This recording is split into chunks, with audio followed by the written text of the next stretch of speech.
Ladies and gentlemen, see this hat?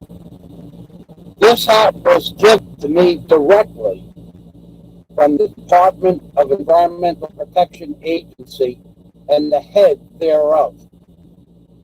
At the time, a gentleman whose name is Joel A. MIELE. Now, I'm going to give you some background on this information that I'm going to give you regarding Mr. MIELE's participation and his positions, multiple positions, including the New York City Building Commissioners of projects, where his architectural firm was one of the firms responsible for reviewing bridges, tunnels, and basically New York City's infrastructure during the 1980s and possibly even current until today. Whereas Mr. MIELE sends out, or at that time sent out,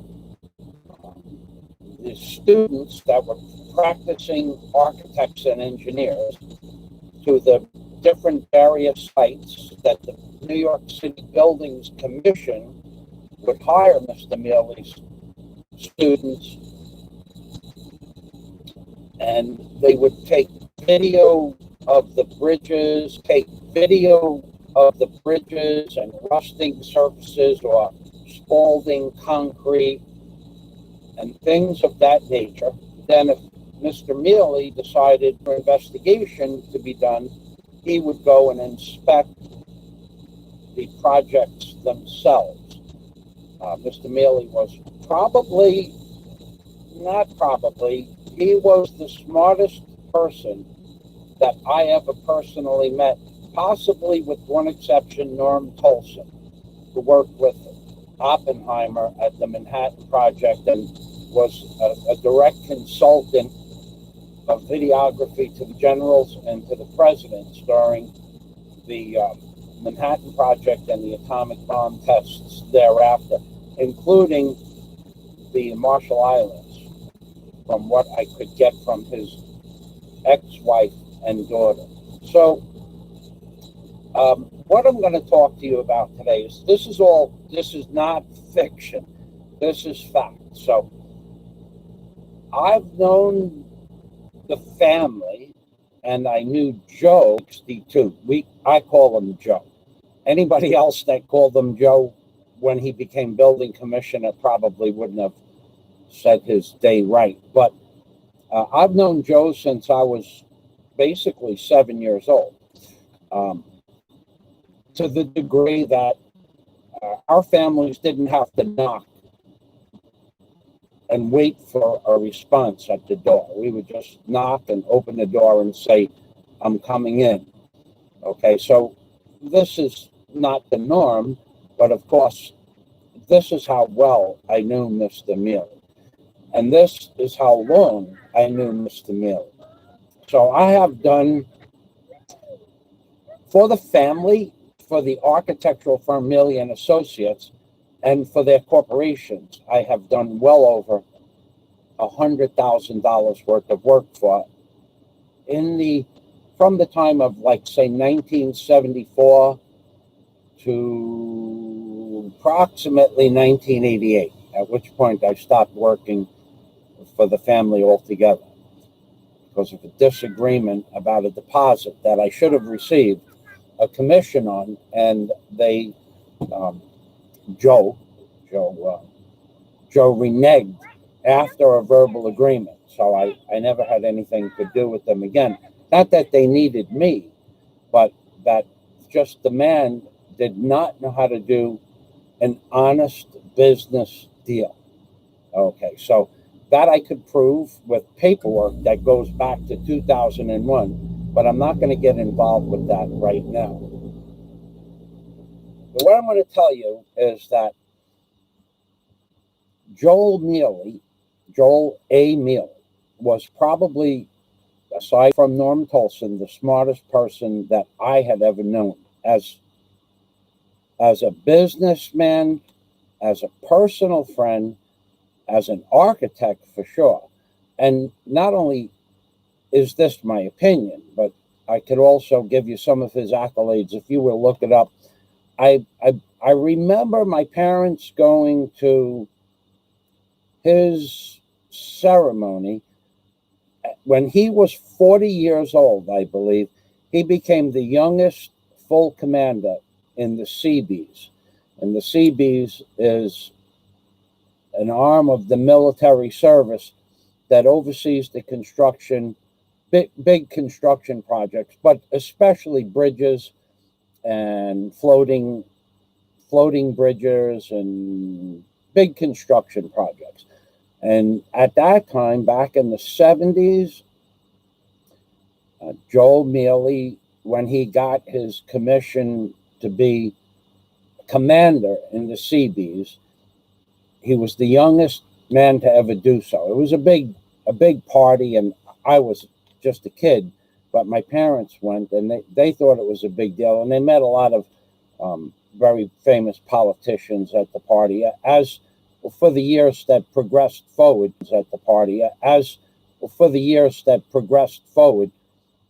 that would be a norm for the family and friends of Mr. MIELE. So why do I bring up Mr. MIELE and 9/11? Well, first of all, I'm a little bit upset that I went to the trending part of YouTube today and not a single article about 9/11. Nothing. Zero. There is not one news article that's trending about 9/11. And in fact, that is, I was not going to do a live stream today. I was going to wait until tomorrow, and I was going to expose a few channels for being these. We have a new guy on the block, a new troll that doesn't just run one channel, but I do believe he's running two separate channels. And both of those channels, I'm going to tell you guys, I don't see anybody commenting on my channel here. That's probably a good thing, because what I'm going to tell you is the truth about Joel MIELE, about my association with Joel MIELE, about my understanding of who positions in the government and in the political aspects of New York City building commissions, and also the Department of Environmental Protection. And I'm going to tell you something else. I've told you this before, and I'm going to tell it to you again.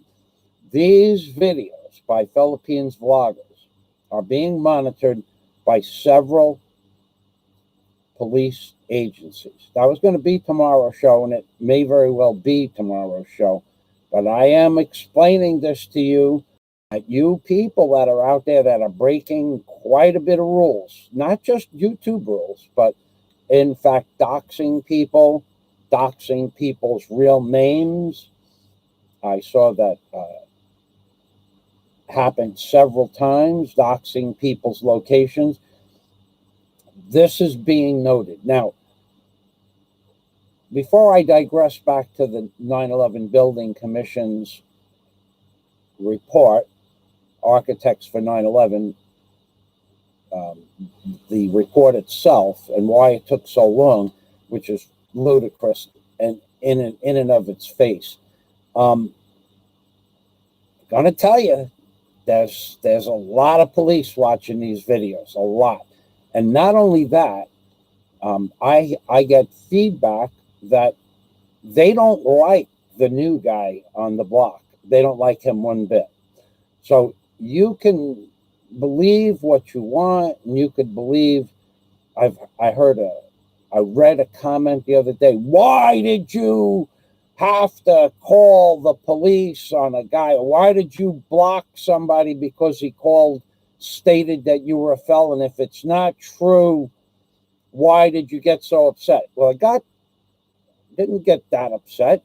I got upset because the blogger, so-called blogger, that allowed these comments to go on his page, he knows they're not true, and he does this for views, and I don't agree with that. What was said, I don't agree with, and it's not true. But what what he allows on his channel is just maligning of people's characters, lies, and blatant, disrespect for other people, to allow someone to call another person a felon, especially when they live in the Philippines, when that's not true, and then skip over the comment as if he didn't see it. Well, I explained to this person once before, don't let it happen again, otherwise I'll block you. So he knew what would happen. He just likes to push the boundaries. So he pushed the boundaries to the point where I blocked him, and I made a little bit of a blurb on a live stream.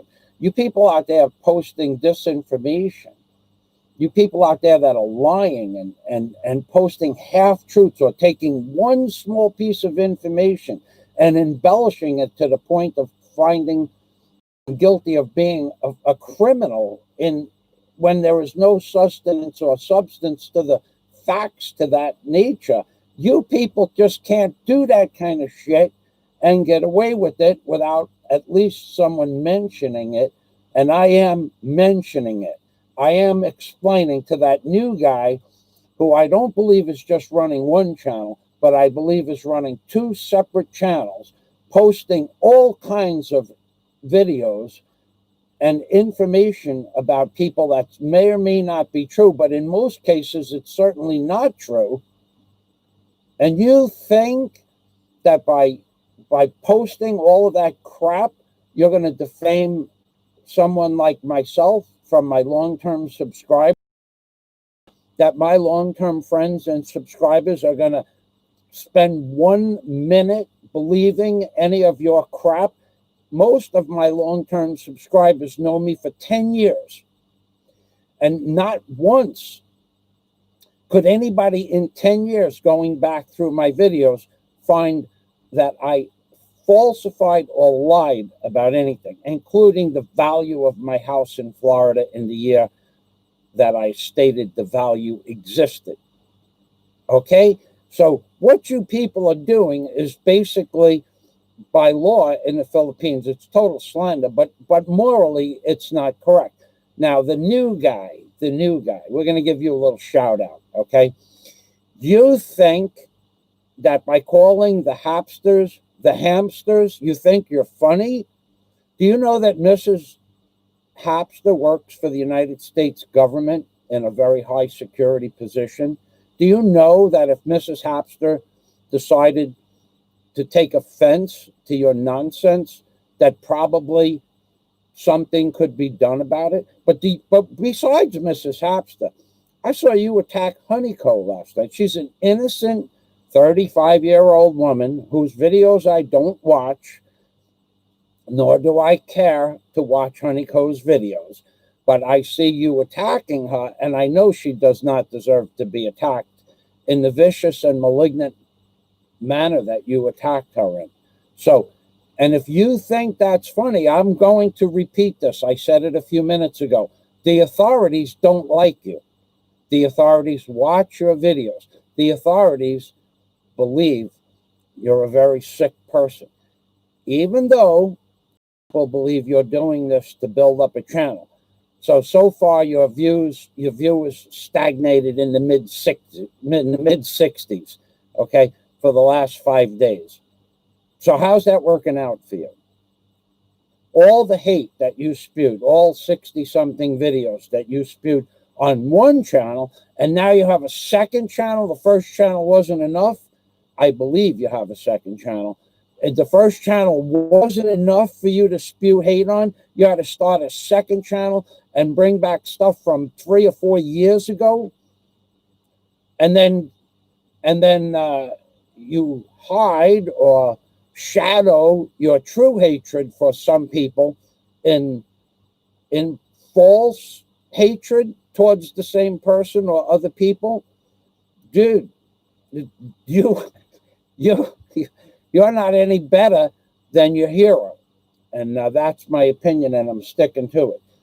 You people out there, I'll tell you for the third time, and then I'm going to go back to 9/11 and the information that I personally sent the New York City buildings commissioner and why he didn't participate in Architects for 9/11, and I sent that information for Architects for 9/11, and that why that report took 19 years, and then when it was published, it was swept under the rug. So I'll just say it again. All videos on YouTube, anything that has to do with the Philippines vlogging genre, are being monitored by several police agencies, all, mine included.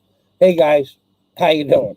Let me give the police agencies, including all the 3-letter police agencies, like Digger's Coming, all the 3-letter police agencies that are reviewing these videos. Let's give you a little shout out and a big smile. One, the first 3-letter police agency, Scotland Yard. Scotland Yard. Believe that. Believe it. Believe it. The second 3-letter police agency, Interpol. Interpol, baby. Interpol. And the last 3-letter police agency that is monitoring, well, one of the last that is monitoring all videos, 3-letter police agency, third one, Australian Cybercrimes Unit. Yeah, baby.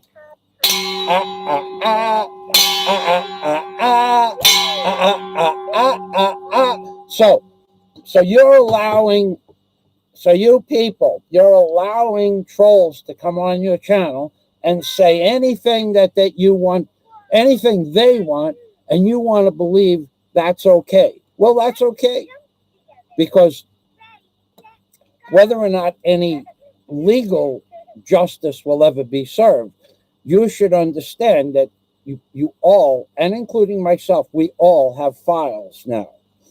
Okay, so you just let those people say whatever they want. You go on and say whatever you want. You on both of your new channels, because apparently one wasn't enough, so you had to start a second channel.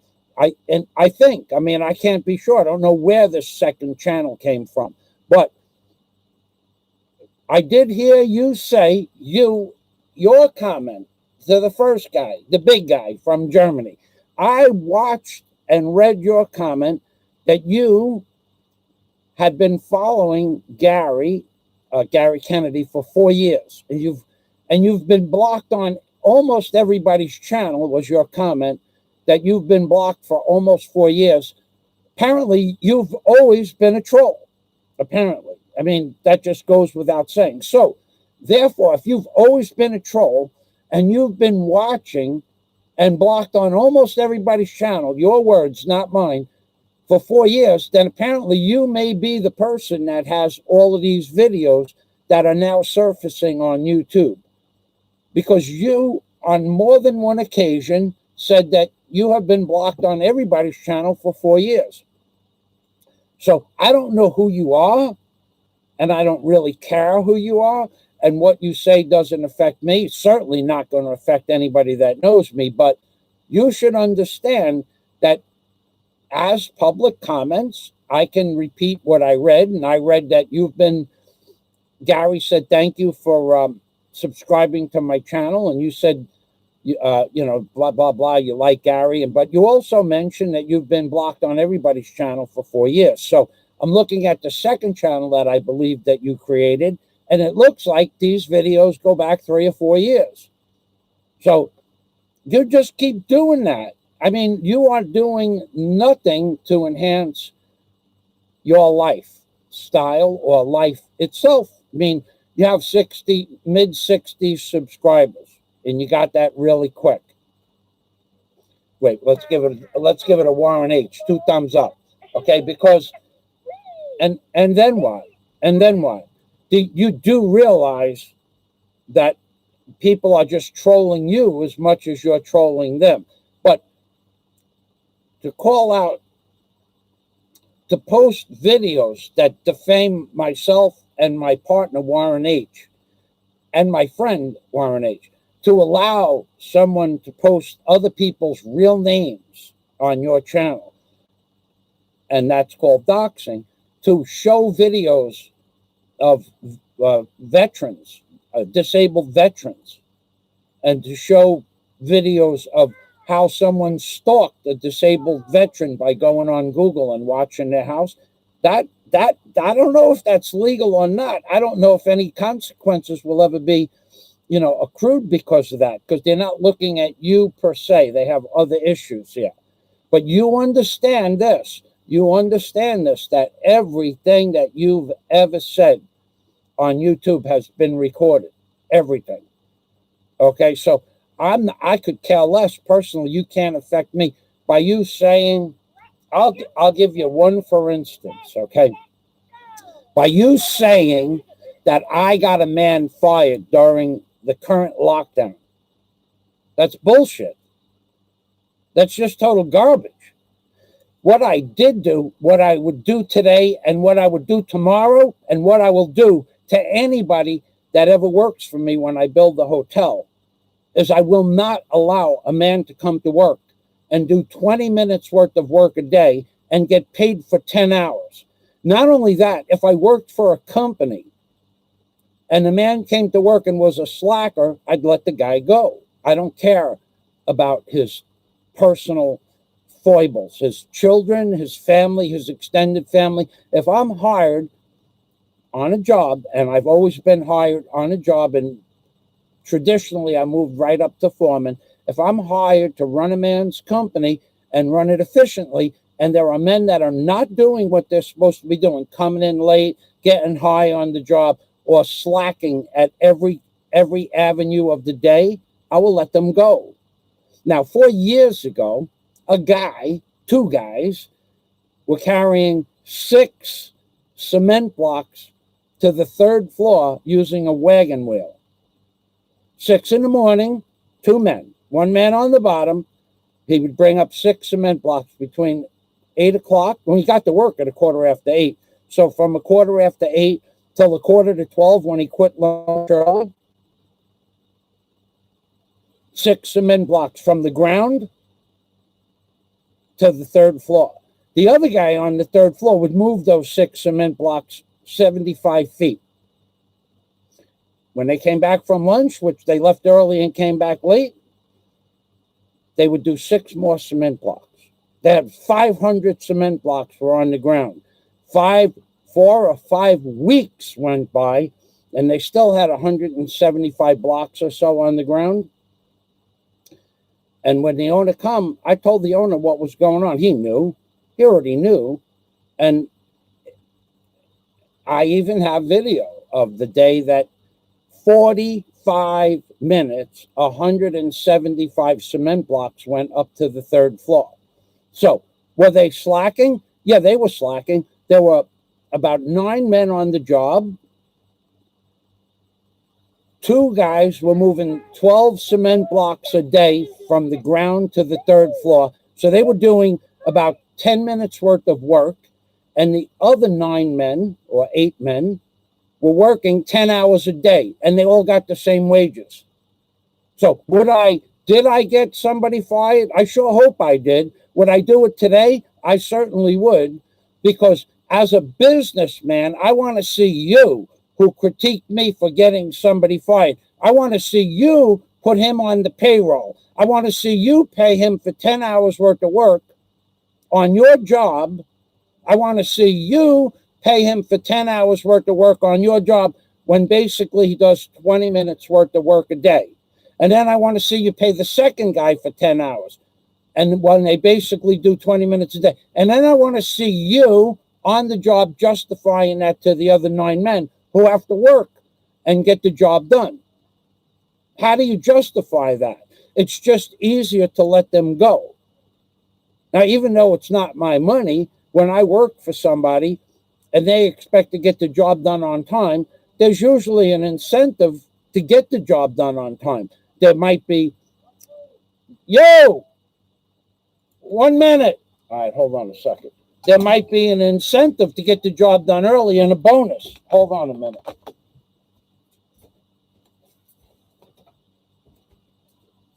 Guapo. Survey? Not now, dude. I'm doing a show. Come back in an hour. Okay? Okay. That Guapo, Salamat. Maybe 1 hour from now I'll be finished, okay? 1 p.m. Good for you. Okay. Thank you. Salamat. Okay.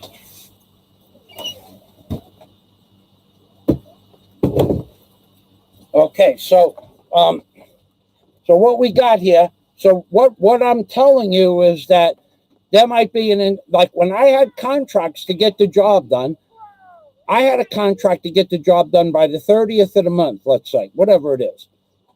And then there was a penalty clause of $100 a day.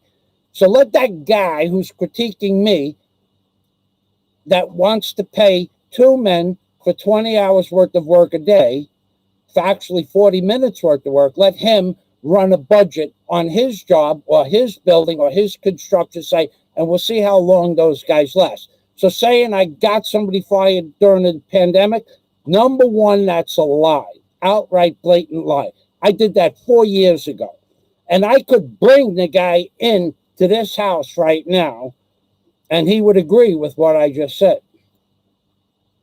So that's when you're posting stuff on YouTube and you want to post bullshit to defame somebody, get your story straight. Oh, that's right.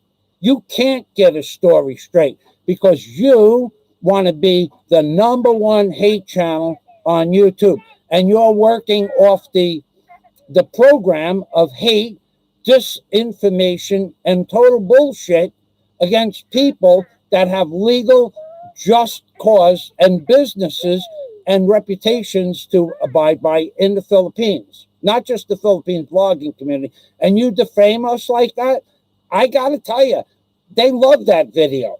They love that video. They like the way you lose your mind. They like the way you say, this is I'm the number one. You're the number one new hate channels too, because I think you have two channels. You're the number one, two best hate channels on YouTube. So we lost one and we gained two. And because as Mr. Spock said in Star Trek, the universe abhors a vacuum. So you have come to fill a vacuum. All right, now I'm going to go to my comments. That little interruption was the local authorities, and they wanted to talk to me about something about a survey. From what I understand, it's just they do it every year, and they will take your information down, and pretty simple. They take your date of birth and stuff like that. Oh, we have the wordsmith. We have the wordsmith. Okay, I apologize.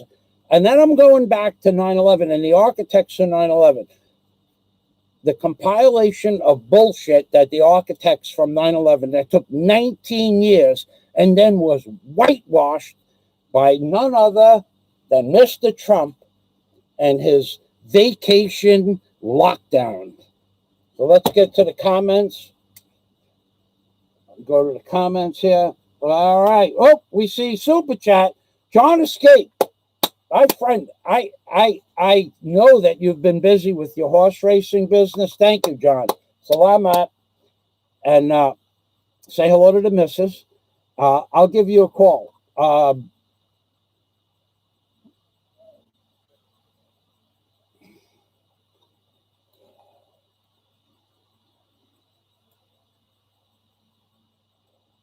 Bruce Davis is here, the fence jumper, according to some. Thanks for stopping by, Bruce.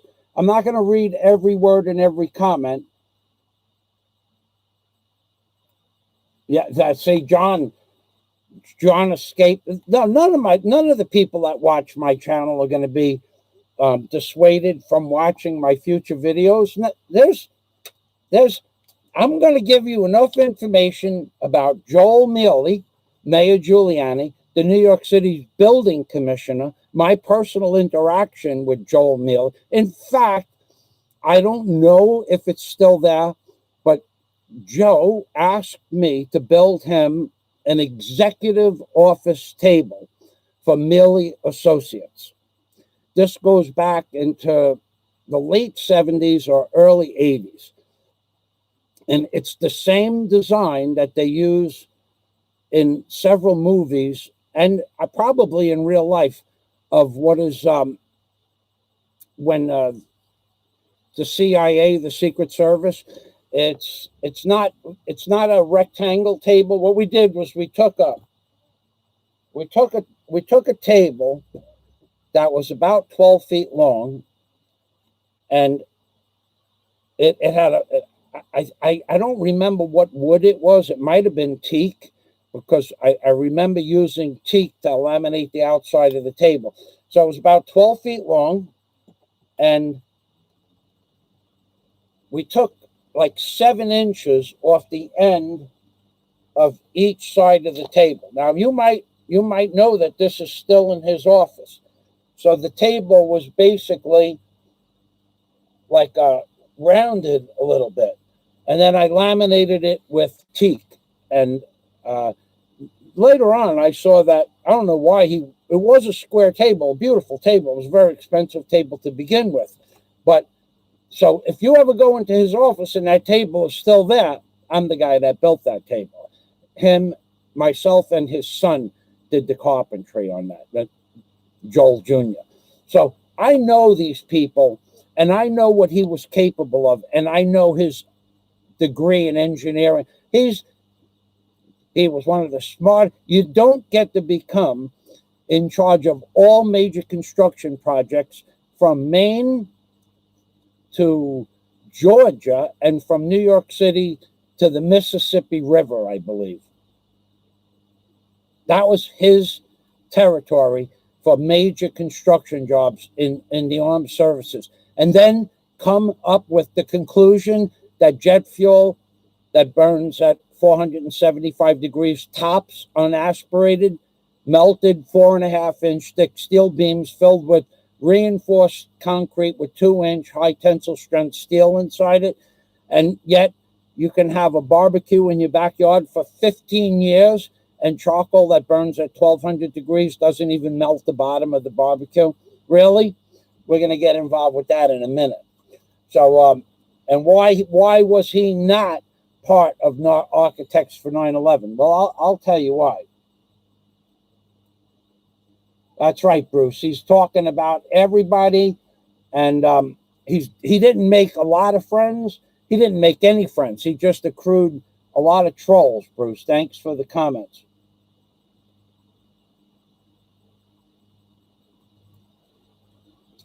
Scott says that the words, we see wordsmithing, multiple parts, 2 parts. One may ask a question, what do Michael Fazio and the iconic character of Superman have in common? Certainly, they are both unique and have certain abilities beyond that of mortal men. More than that, however, is the true bond which is found in the motto of Superman and is echoed deeply, which is found in the motto of Superman and is echoed and deeply supported by Michael. They both are ardent believers in truth, justice, and the American way. Thank you, Scott Del Fuego. Thank you very much. That is one thing that's true. The person that lies about me on the internet, here's the thing, they can't prove it. They've not one.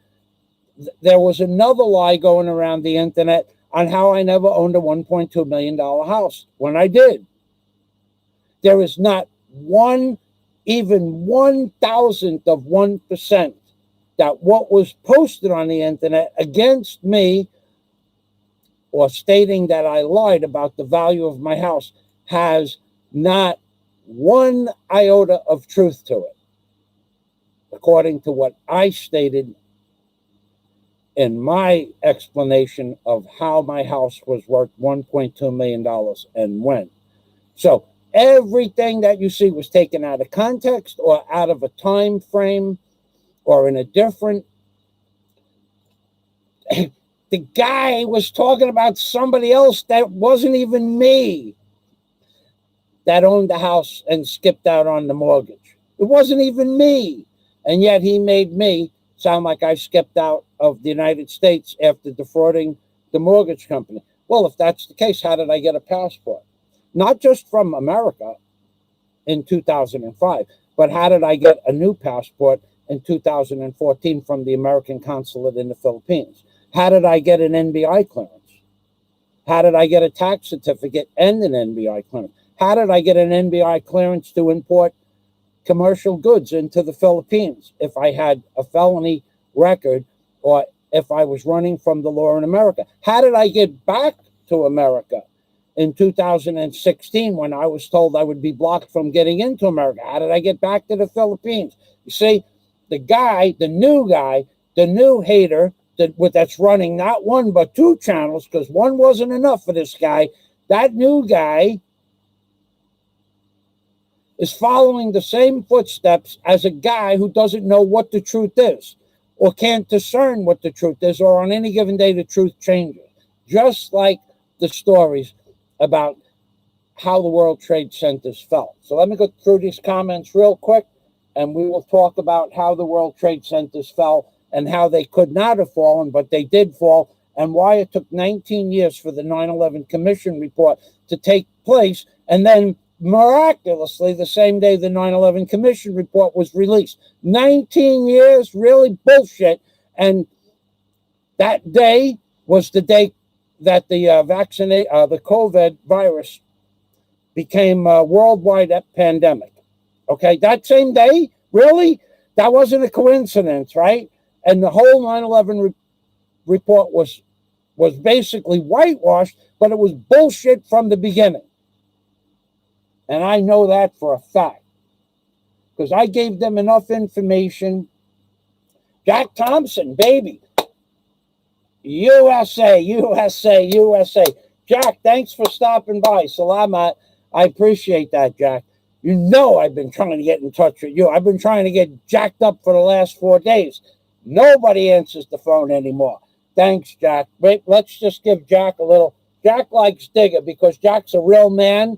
Jack does real work. Digger does real work, except that Digger works on the bottom of the flat earth, and the only thing that keeps Digger from falling off the bottom of the flat earth is his anti-gravity boots, baby. That's right. Digger works on the bottom of the flat earth, and the guys love that. The three-letter police agencies, they like the idea that I came up with a doll that I call Digger on the bottom of the flat earth. Now, I know that there's a guy out there that is trying to explain that he is Digger. He's not Digger. Here's Digger right here. Digger's over here. Look, see Digger got the diapers on over here? Look, see little diapers? Now, you know why Digger got the diapers on, right? Digger got the diapers in case somebody gets in Digger's face, right? That they get in Digger's face and they give Digger one of those badass looks. They give Digger, right? Face to take the bottle out of your mouth.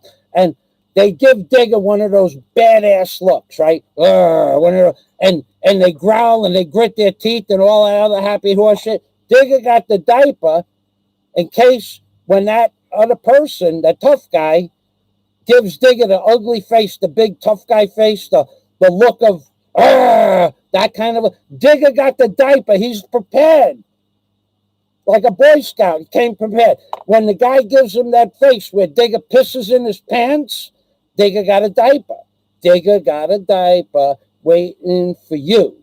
He's waiting for you. He's waiting for you. Where are you waiting, Digger? In the park. You waiting in the park? Waiting in the park? What are you going to do when he gives you that face? I'm going to piss my pants. And then what? Then I'm going to do things that he never seen before. I'm going to do dust devils. Jack Thompson dust devils around and on top and over. And I'm going to dig a hole. Where, in the park? I dig anywhere there's soft dirt. So in other words, you're going to celebrate by running around the park digging holes. That's right. Whenever anybody makes me piss my pants, I dig holes. I dig holes, and then I crawls in them. Well, how deep are the holes? Some of them are deep. Some of them are so deep, I need the anti-gravity boots to get out. Look at watch this. Yeah, baby. Digger's anti-gravity boots when he digs a hole. That's too deep. Come on, Digger, dig.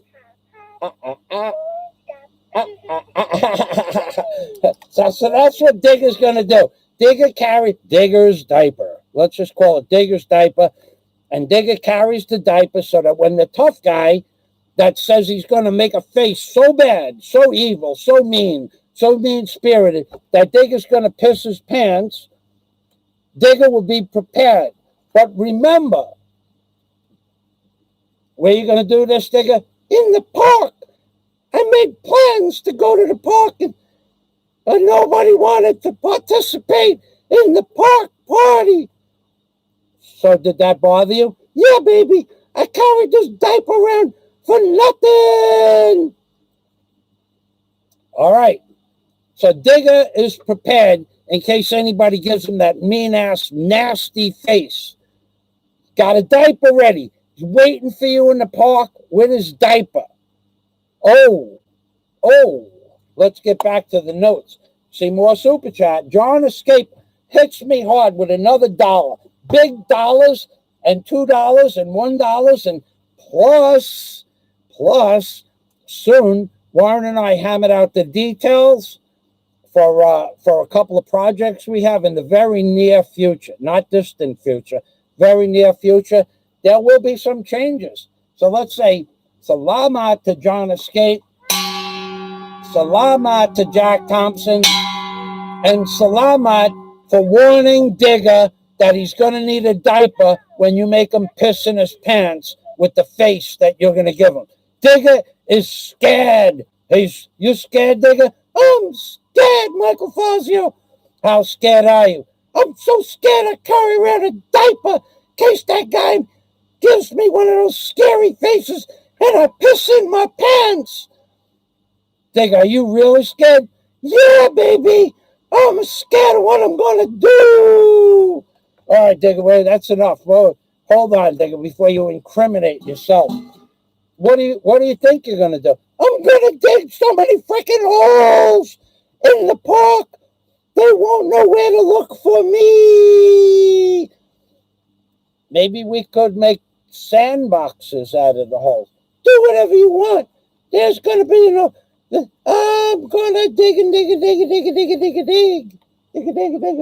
Send the rainbow, baby. John Escape. Okay, Digger, you go lay down over there. You got work to do in a few minutes.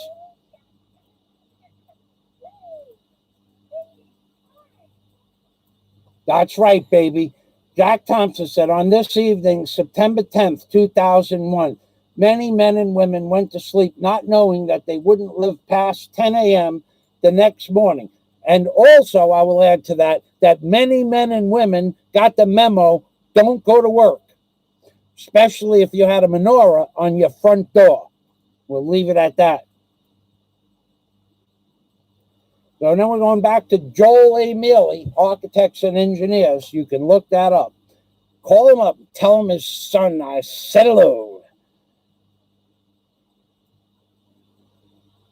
John Escape says, God bless all that perished on 9/11 and to hell with the delusional de Blasio and Cuomo. God bless them all, says Bruce Davis. Let's go back. Okay, so 9/11, the morning of 9/11. I'll tell you where I was. I was living in Florida, and I woke up, and I had nothing for an entire week but this, like, premonitions of fire trucks and policemen all week.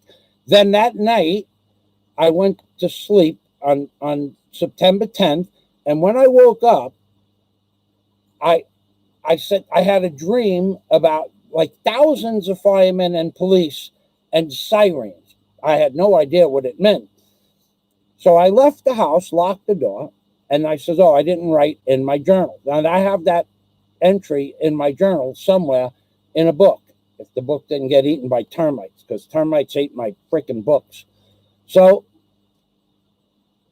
I went back into the house and I wrote down just one quick paragraph: fire trucks and police sirens and banks. There was a little notation about banks. So I go to work, and on the way to work, I worked at Windy Day Plumbing at mile marker, when I was in the 80s. And I worked there, and I took the back road after I got off the second bridge. And there was a psychic shop, and it said psychic shop for rent going out of business. So when I got to work, I told my boss, Rick, he was the foreman, I said, Rick, did you see that sign on the psychic shop? And he goes, yeah, it's the building and the land is for rent, because they were looking for a new place. I said, do you think that they knew that they were going out of business? And we all laughed. There was about 14 men working for Windy Day Plumbing at the time. So the real boss was, Rick was the boss of the men. The real boss gave out our job duties for the day and where to go and what needed to be brought to the job. If you needed a hose bib or you needed pipe, whatever size, or you needed a jackhammer, whatever you needed to do. And so my job that day was to go with Rick to the Whistle Stop Bar and Grill at mile marker, I'm thinking it was mile marker 84. I don't remember all the numbers, but it was the Whistle Stop Bar and Grill. And we were putting in we took out the kitchen, we were putting in a new kitchen, a new bathroom, and all the plumbing and all of the fixtures. Took them all out, put them all back in. And there was a big screen TV, which was probably only 36 by 50. And we were watching it when the 9/11 incident occurred. And I'm looking at the screen, and it said emergency broadcast, blah, blah, blah. And it showed you that the buildings were on fire. So I'm looking at them going, geez, like everybody else. And then we left that channel on, and I was looking at a little bit too much. And Rick got pissed off. He's going, what are you doing? I said, this is important to me. I used to live in New York City. Get back to work. So I had to go back to work. But I was still listening, and I was doing my plumbing. And then the building collapsed. And I stood up and I said, there's no fucking way on earth that building could collapse from an airplane collision. There's just not possible. It's just not humanly possible, not physically possible, not scientifically possible, not possible. Well, that's what the 9/11 Building Commission came up with, and it took 19 years, and the day the report came out was the day that the pandemic virus was publicized worldwide and globally. So they whitewashed the report. These people work hand in hand with one another, in my opinion. So when the second building collapsed, I said, that's just not possible. Now, let me tell you why it's not possible. And then we're going to talk about Mr. Joel A. MIELE, smartest person I ever met, and I believe he was worked hand in hand in part with Mayor Giuliani at the time to cover up the truth. And then and I'll tell you why. Let's just explain this by the numbers. Number one, I worked in 1969 on my dad's tugboat, the Lillian Rose, or the Paulinock. This was the Paulinock. The Paulinock tugboat. In 1969, I worked as a deckhand. Before I worked, what was his name? Before work, the captain of the later to become captain of the ring, Donald Sturdivant.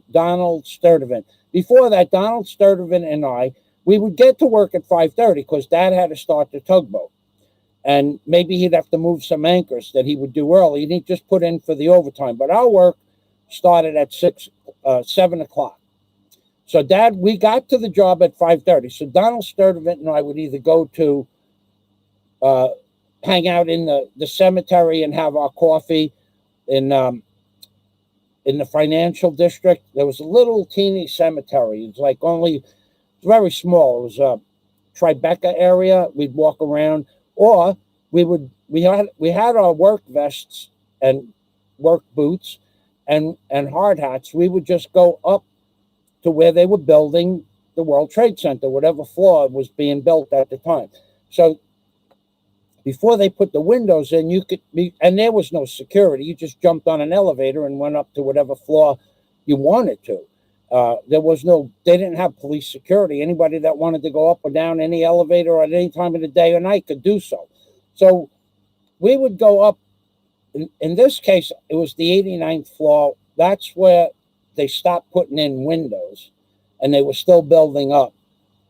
And we would look at the tugboats and Dad working downstairs. And when Dad would, when he'd give us 15 minutes to get down, he'd toot the horn. He'd give us like 3 quick blasts. We knew it was time for us to go. But that's one of the, so I was up on top of the Trade Center. I watched the way the beams are 44 inches wide, 44 inches wide, 36 inches, 44 inches long, rectangles, 36 inches wide, and the beams are 4.5 inches wrapped like purlin, they call it, C-wrapped or U-shaped beams like this, U-shaped I-beams that wrapped around, and inside the beams, 4.5 inches of steel now, was concrete with high tensile strength rebar, and sometimes in some parts of some columns, cables, high tensile strength cables, like they used to hold up suspension bridges. Okay, this shit was, and that was covered in the lower floors with 1.25 inches of asbestos. Okay, so this is not possible for, so you want to tell me how 45 minutes of fire somehow melted a 36 by 44 inch solid steel and concrete reinforced column, how that, now the floor part, this is the bullshit part where they say the floors collapsed, that's total bullshit too, because first of all, the weight of an aircraft displaced, well, the aircrafts went through the building. So the fireball from the kerosene itself, you throw gasoline or kerosene on a fire, how long does the flash, that's what it's called, the flash, how long does the flash last? A couple of minutes? 30 seconds? That's all it lasts. So the 50 tons of supposed fuel that was in the aircraft, jet fuel, non-atomized, can't burn hotter than 450 degrees. So they said that the furniture in the office buildings burned at 1150 degrees. Well, that doesn't change the fact that the steel girders, the waffled steel girders that hold up the floor, that's steel. That melts at 20, that starts to sag at 2,000 plus degrees. But that had asbestos blown all over it. So how many people have had a steel barbecue and put charcoal in it for 15 years and the bottom of the barbecue never melted out? That's the example I give. And that's the example that should be used. 1,200 degree charcoal for 15 years in a barbecue, and it never melts the bottom of the barbecue. And yet 4.5 inch thick steel beams somehow collapsed on a 45 degree angle. That's bullshit. We all know that's bullshit. So now, going back to Joel A. MIELE. So when I get to New York, I bought my house in, I won't even tell you, because look, get the information from that other guy, the other hater. So I bought my house, and in 2001, I went to New York to get an 18-foot box truck, Hertz rental, to bring back my gear, some of my construction gear from one of my warehouses in New York. And I see Joe MIELE, and I said to him, I just walked up to him. I mean, he was on the bill. He was an advisor for the Buildings Commission at the time, Buildings Commission, New York City Buildings Commissioner at the time. Well, we're going to talk about his office too, and Giuliani's bunker in Building 7. More bullshit. Okay, so I said to Joe, Joe, what's up? He goes, how you doing? Blah, blah, blah. We're how's Florida and this and that. And I told him, I said, let me ask you a question. How is it possible that the buildings collapsed? Oh, he told me jet fuel. the heat of the... Now I know he's lying to me. I know he's always been a liar. He's the most prolific liar I ever met in my life. The man could sit there and shake your hand, make an agreement with you, and 30 seconds later screw you and say, I never said that. I never said that. That's how he was. I would say he was a government employee of the highest nature. Okay. And that's how they are. They lie to you. They look you in the eye, they make an agreement, they promise you something, and then they lie to you about it. So with that, I said, Joe, that's impossible. He goes, no, that's true. The fuel melted the beams. And we dropped that conversation, and I went my way and he went his way, in an amenable manner, but I knew he was part of the cover-up at that point. So who was Joe MIELE? Okay, he owned the biggest architectural firm that I ever worked for in Queens, New York, in Glendale, on Myrtle Avenue, I think it was. So you could look it up on the internet. And he also was with Mayor Giuliani the day of 9/11. And they, two of them, did not go to an atomic bomb-proof shelter in Building 7 that was specially designed to withstand not a direct atomic bomb, but the EMF pulses of an atomic bomb as a command center for in case there was an atomic war in New York City. So he never went to the bunker that day. Neither did Mayor Giuliani or the staff that I don't know how many millions of dollars. I think it was $10 million to build a reinforced bunker in Building 7 that was EMF proof and fireproof. They never went to the command center. I think they went to Pier 19 and they set up a temporary office on one of the piers that were for the shipping that used to come in and out of on the west side. Why didn't they go to the bunker? At that time, Building 7 had some fires in it. No one knows how the fire started. And it's the Building 7 was built to 3 times the specifications of the fire code in New York City at that date when it was built, specifically so that it would be a shelter for in case of a catastrophe. But they didn't go there that day. They didn't go there because they knew Building 7 was going to be demolition at some time during the day. So, but now, why is it so important that I believe Joe MIELE should have been part of Architects for 9/11? Okay, so Architects for 9/11, bullshit. It's all bullshit. It's all bullshit. Just get it through your head that the Architects for 9/11 took 19 years because they waited for most of the perpetrators of 9/11 itself, including Giuliani, to die, or the people to forget about what happened on 9/11. Okay, so Architects for 9/11, they supposed organization to find the truth, and they searched out architects from all over the world in different fields of endeavor to say, could this have happened? How did this happen? Why would this happen? And they got 3,000 architects on board to agree with their other architects' findings.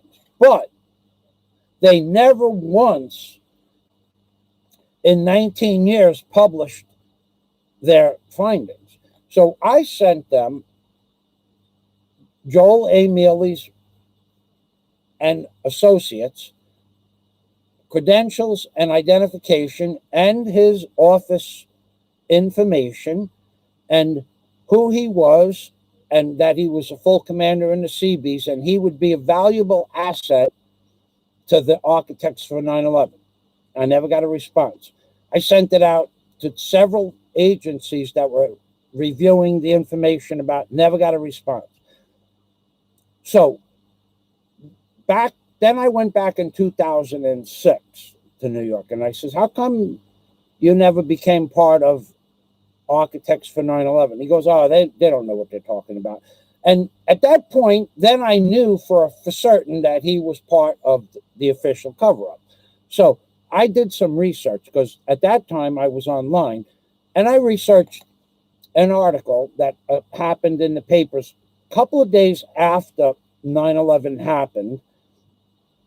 And Joel A. MIELE was interviewed as a member of the Department of Environmental Protection Agency's representatives, where he was the head of the Environmental Protection Agency. He later became the head of the environment. That's who gave me this hat. See this hat? He gave me this hat. Okay, so he was the head of the Department of Environmental Protection Agency, but he was asked directly, and I quote, is there any toxic or caustic or carcinogenic materials in the debris that they're going to have to excavate? And Joel A. MIELE said, no, there is not. And here is the crux, as words that Joel A. MIELE used to use all the time. And here's the crux. Anybody that knows him, anybody that listens to this video, anybody that hears my voice, anybody that sees my face will know that this was one of Joel A. MIELE's favorite sayings. Here's the crux. Here's the crux of what Joel said, proving it's a lie. Here's one of the most smartest people I ever knew.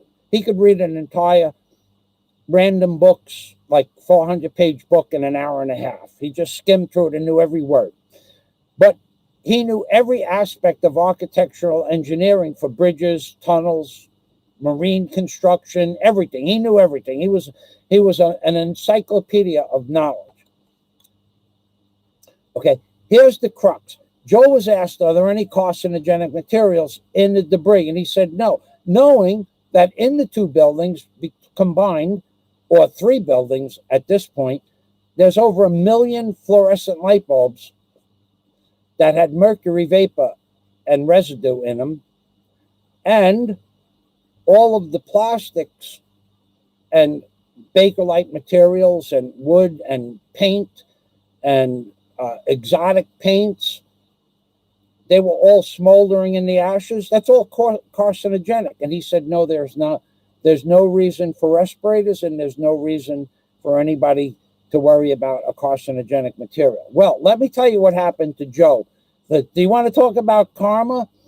Let's see. When did karma strike Joe? Not so long much after that, about 2000.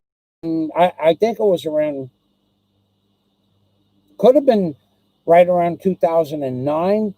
Okay, so here's his next job. Okay, do you want to talk about karma? Here's his next job. This is karma. This is what karma is about. This is real karma now. I see. I'm going to get to my live chat in a minute. Thank you. This is what is karma. Okay, so after, and I'm going to tell you what relationship Giuliani had to the Gambino crime indirectly, okay, that I've seen with my own eyes, but I can't prove a word of it. Okay, we'll get to that in a minute. So after Joe resigned from the Department of Environmental Protection Agency, but during his tenure at the Department of Environmental Protection Agency, he became the chairman of the board of Queens County Hospitals. I'm pretty sure that was the name of the hospitals in Far Rockaway. So he became the chairman of the board of a Far Rockaway hospital. Now, I know this because he did certain favors for people where people went into the hospital, got grade A treatment, and didn't pay a dime for the treatment. Okay, so he became the head of, I forgot the name of the hospital. It's in Far Rockaway. But he's also the chairman of the board of 11 hospitals. So he had a mark on his neck, a little pink mark on his neck, and he didn't pay any attention to it. And one day he started scratching it, and he still didn't pay any. This is true now. He didn't pay any attention to it, and then really started bothering. Now here's this guy is. This is the chairman of the board of 11 hospitals in Queens, New York, and one day he goes in and gets it checked out, like a skin sample, and they tell him he's got 3 months to live.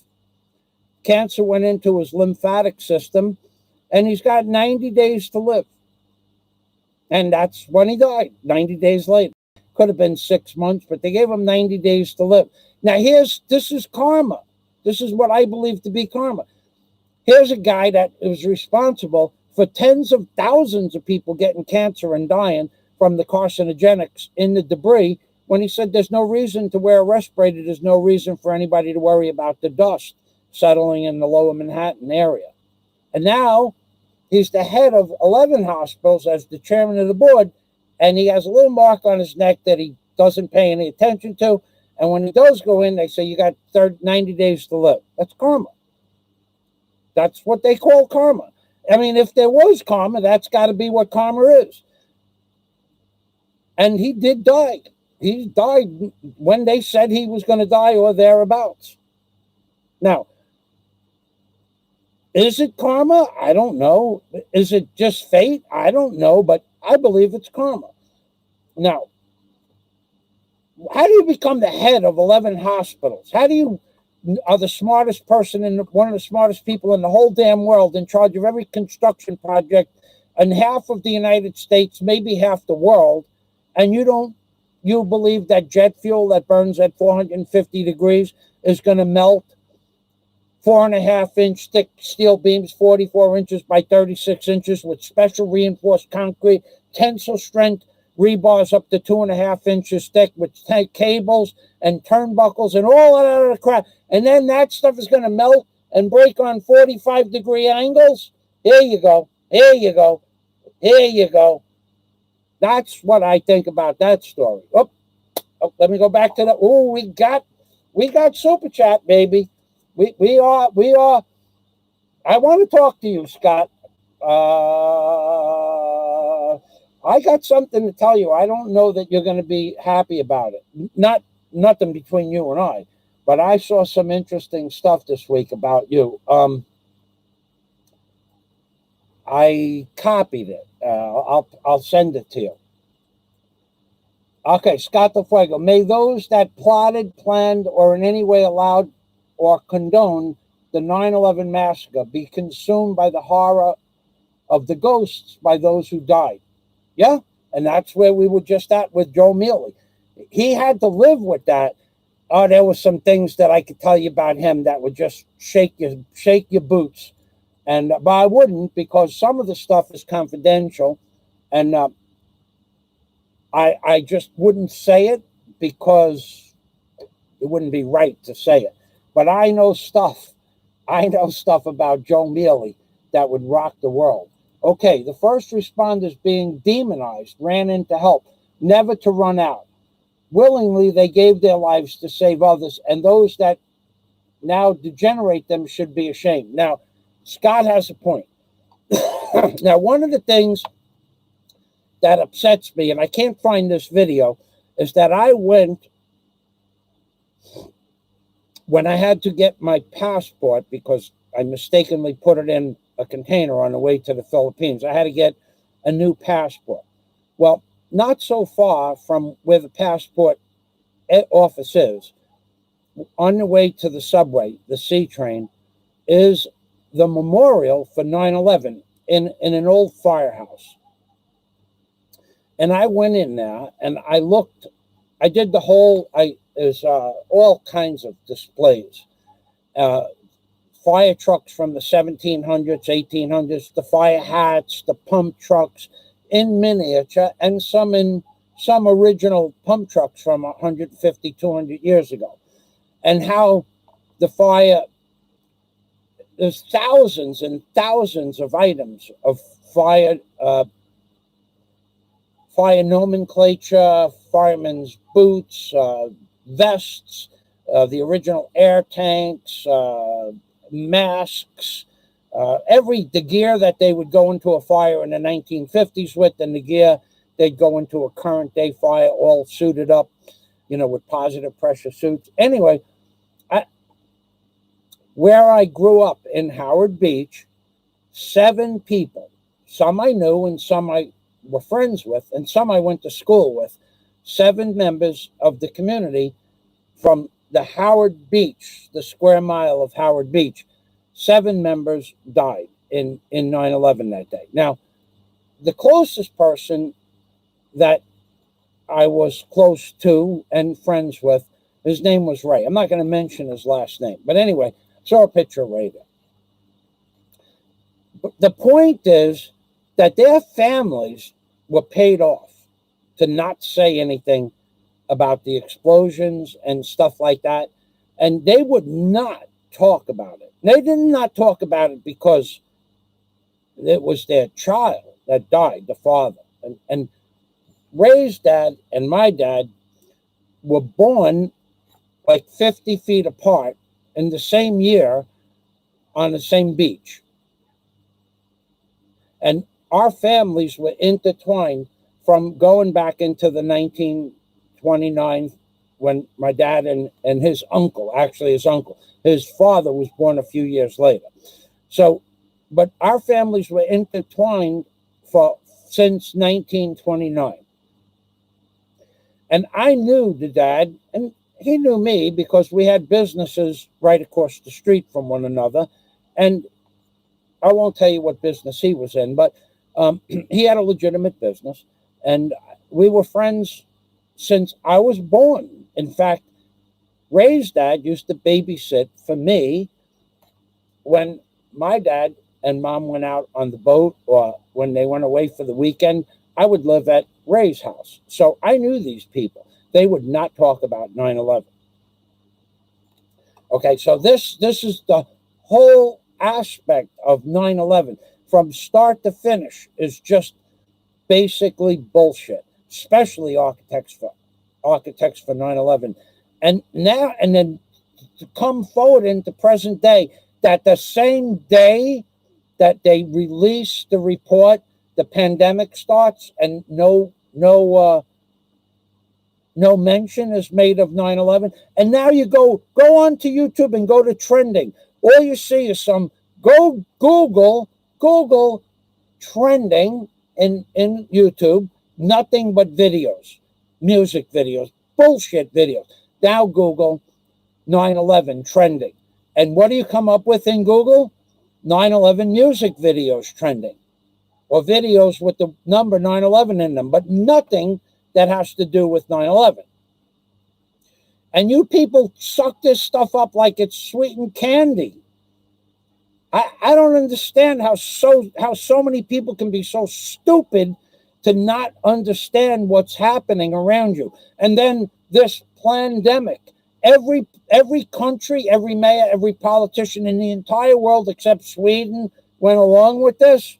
Well, that was what they call the placebo, to see what would happen if it didn't happen. That was allowed. Sweden not going along with the lockdown was a part of the plan as well. That was what is called the control group, to see how people are going to react. You people are so stupid, it's unbelievable. So now, I went to the newspapers today. There's nothing about 9/11 in there. What, because I'm 12 hours ahead? There's nothing anywhere in YouTube when you Google 9/11. There's no new current thing. The only thing you see when you Google 9/11 in Google and YouTube is the Architects for 9/11 bullshit story. That's the only thing you see. Nothing else. Scott Del Fuego. Scott says clap, clap, clap for Scott Del Fuego. I got to tell you, you people are stone stupid to not see what's going on. You don't understand what they did. You're not listening. The people that run America, that are controlled by some other forces, including possibly the great state of Israel and other intermediaries like the Vatican and the Rothschild banks, and basically the American war machine, or the war machine itself. This is why 9/11 happened. You just don't remember any facts. You don't remember that the day before 9/11, one of the Donald Rumsfeld, I think it was, I'm not sure, he went on television and said $2 trillion was missing from the Pentagon budget files, and the next day that exact office with the files, the only files that existed, disappeared. What about the 13 tons of gold that was supposed to be in the vault in the basement of one of the World Trade Centers? That disappeared. No one knows where that went. What about the billions of dollars worth of diamonds and jewelry that were in all the Jewish and Italian and German and Swiss jewelers that were in the building, the World Trade Centers? Where did all of that go? Where did it go? Do you know that there was the world's biggest jewelers and diamond companies and all the world's? And what did they do? They groveled that stuff up in 1 or 2, 3, 4 yard buckets and dumped it into dump trucks and put it on ships to China for the steel to be melted down. There was a terrorist attack and they didn't even take soil samples. It was a crime scene, and Giuliani had people 48 hours later, hundreds of trucks a day, if not thousands, were being hauled out. And they said, in the interest of finding survivors. I don't think there were any survivors, except for the guy in the staircase, one of the firemen that was in a staircase. But other than that, I don't think they found any survivors. And they were just grabbing this stuff with 5 yard buckets, and huge excavating machines were brought onto the scene, disassembled and then reassembled on the scene. Cranes, torches. There was fires coming from the ground that were burning at thousands of degrees from thermite. And with thermite, there was thermite in every soil sample that was taken illegally. And if you went to the dump to take a soil sample, you got arrested. Really? You people think this is normal? That was then. And today, we have today's pandemic. When are we right now? Where are we right now? We're in the year 2020. What has been stated since the early 70s about an agenda that was supposed to occur in the year 2021? What has been said about that? Oh, could it be that everybody would have to be vaccinated? Could that be? Could it be? And what's the next big on hit list when it's going to occur? Oh, 2030, yeah? Agenda 2030. You should look that up. You should all look that up. You should all look up Agenda 2030, because what's going on today where Mr. Trump, yeah, the king of needles, the needle king, the needler, he lies like all politicians do. He's been lying to you. He was absolutely 100% sure there would be no forced vaccinations, and now he just bought 600 million vaccinations. But he did add, you don't have to take them. Yeah, well, very nice. But if you don't take them, you can't get a driver's license, can't get a passport.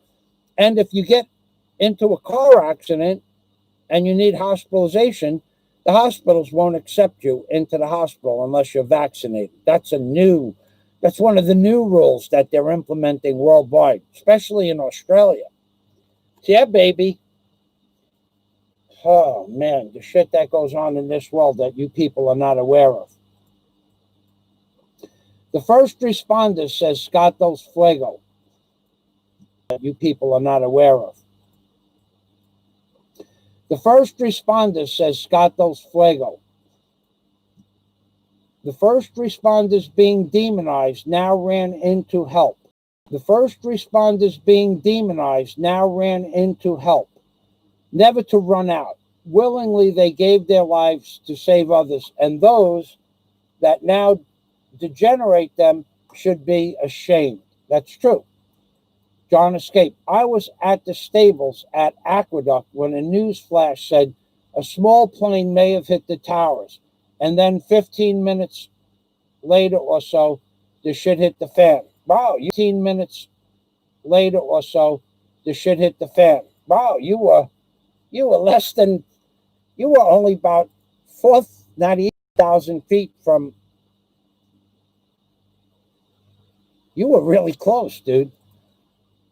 All right, John escaped. Scott Del Fuego. And Scott Del Fuego, I'm sure we can all remember exactly where we were on that day. Unfortunately, the kids these days don't. No, these people, they have been perpetrating nonsensical bullshit on you people since you were born. I could get involved with, but Digger, where do you come from? Ah, thank you, Rabbi. Where are you from, Digger? I'm from the bottom of the top of the bottom of the flat earth. So you live on the bottom of the top of the bottom of the flat earth? That's right. So when you're upside down on the bottom of the top of the bottom of the flat earth, what are you doing? Digging. Digging for what? Gold. And element 115. So where were you on 9/11/2001? I was digging. I was working for the Vela, in the Vela zone. I was discovering underground taverns and mountains and underwater caves.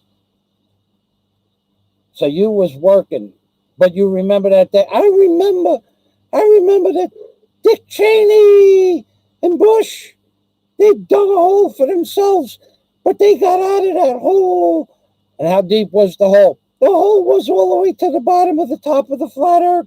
They was coming through the other side when the Associated Press and the mainstream media pulled them out of the hole with more bullshit. Okay, Digger, you go back over there. So, George W. Bush, weapons of mass destruction. Total bullshit.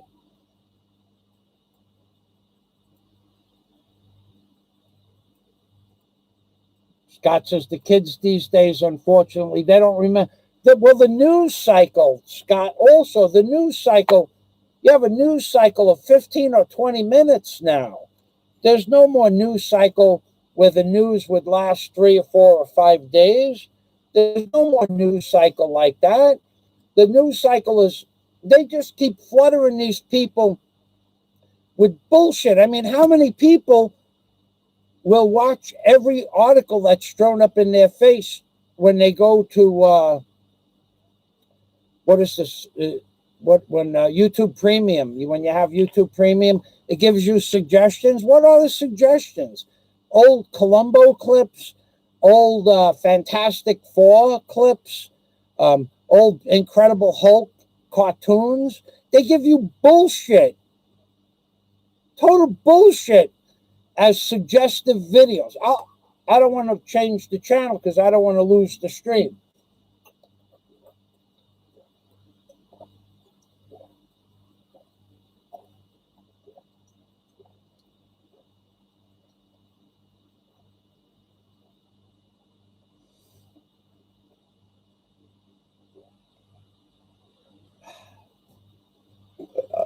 That was good.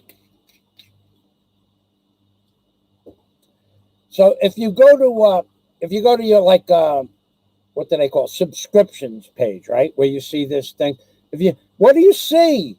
You see bullshit. You see bullshit on your subscriptions page because most people only have the ability to publish bullshit. Okay, you got people uneducated and or totally ignorant, incapable of taking constructive criticism or constructive suggestions, and then blocking you because you give them constructive criticism, or ignoring you, or even making fun of you when you give somebody constructive criticism. Now, let me tell you what that amounts to. That amounts to stupidity, stupido, as one of the words that I'm going to discuss in tomorrow's live stream. Stupido. Wait till you see tomorrow's live stream. You think that my 9/11 dissertation is interesting or not interesting? Wait till you see how I'm going to expose some of the stupidest people on YouTube just about 23 hours from now for their worthless vlogs, their absolute bullshit, and the fact that some people think that starting a hate channel, not one hate channel, but 2 hate channels, I'm pretty sure where that other channel is coming from with all this information that shouldn't really be on YouTube about multiple people, especially the videos insinuating that Warren and I are gay for one another. That shit shouldn't be up on YouTube. That's defaming our character. And when I find out, and I'm going to find out, when I find out who's posting that shit, or the possibility exists that someone else will be finding out who's posting that shit. If an example can be made of you, it's going to happen. Okay, so I keep telling you people, you don't listen to me.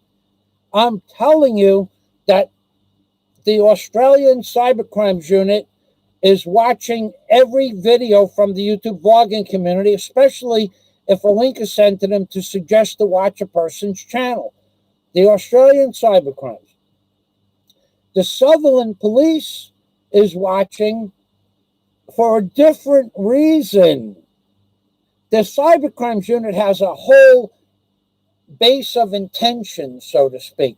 The Australian Police Department, the Sutherland Police Department, they want, and I will quote this, they want something else. And they're working on that in conjunction with other police agencies. You think I'm kidding? I'm not kidding. This is real shit. And again, in case that guy who wants to know why it would upset me that someone insinuated that I was a felon.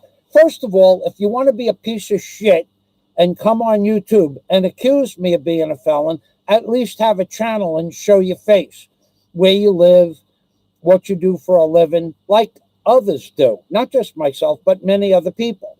Okay? Don't come on as a troll account with no subscribers, no videos, and you just have a bunch of liked videos on your page. That's bullshit. So you want to come on here and defame someone's character, but you don't want to show your face. That's because you're a coward. But it would be easy enough to find out who you are if I wanted that to happen. Personally, I don't care.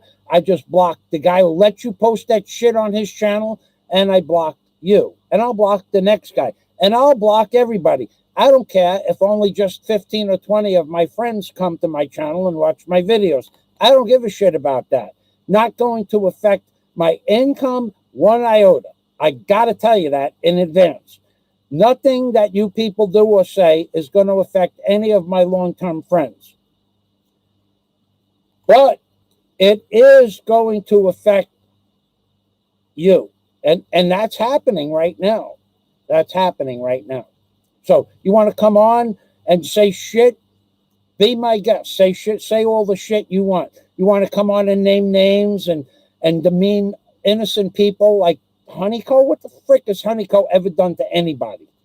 Okay, she's in a blogger on YouTube. Does that give you the right to demean her and defame her? Does not give you that right, dude. And if you're doing it just so that you could garnish views, I got to tell you, at least 2 of the several police agencies, at least 2, were sent the links to certain videos, and they might be one of your subscribers right now as we speak. Certainly on my subscriber.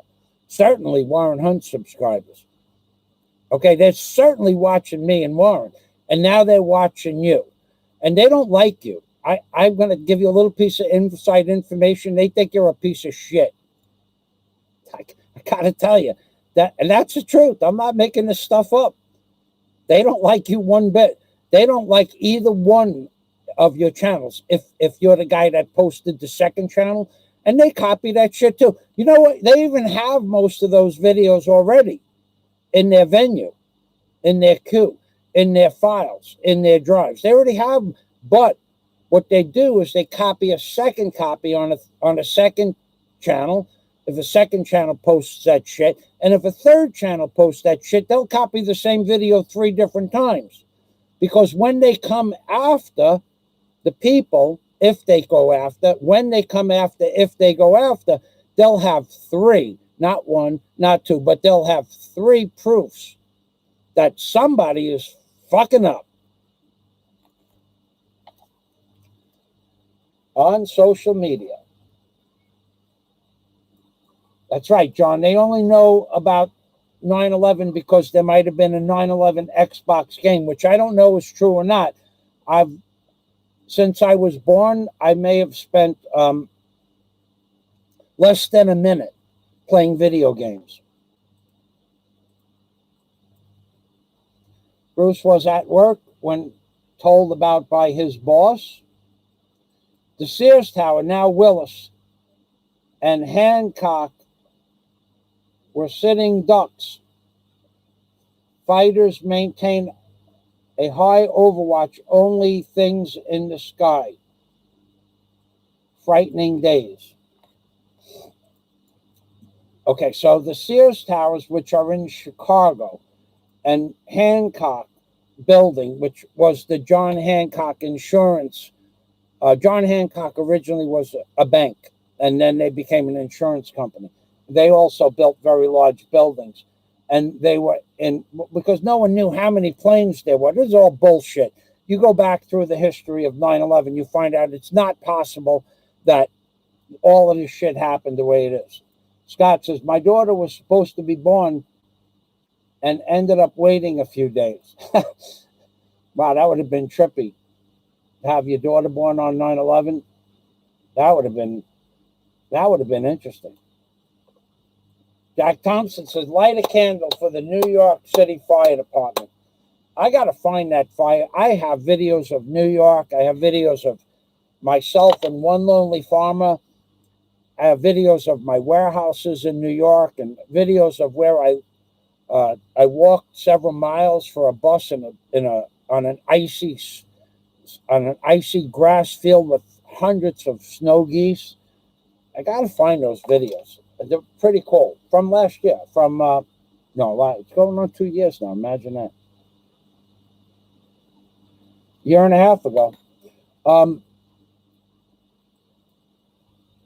Jack Thompson says, my latest Patreon videos are awesome, Michael. Thank you, Jack. I got some Patreon videos coming up. I did some more grass cutting with the weed whacker from hell. I got that damn thing. That thing cut through a 2-inch tree, my weed whacker, in like 1 second. Ming, that thing is a holy macaroni, Jack. Yeah. And I have 5 videos that I loaded for Patreon that I won't be loading on YouTube. Thanks, Jack.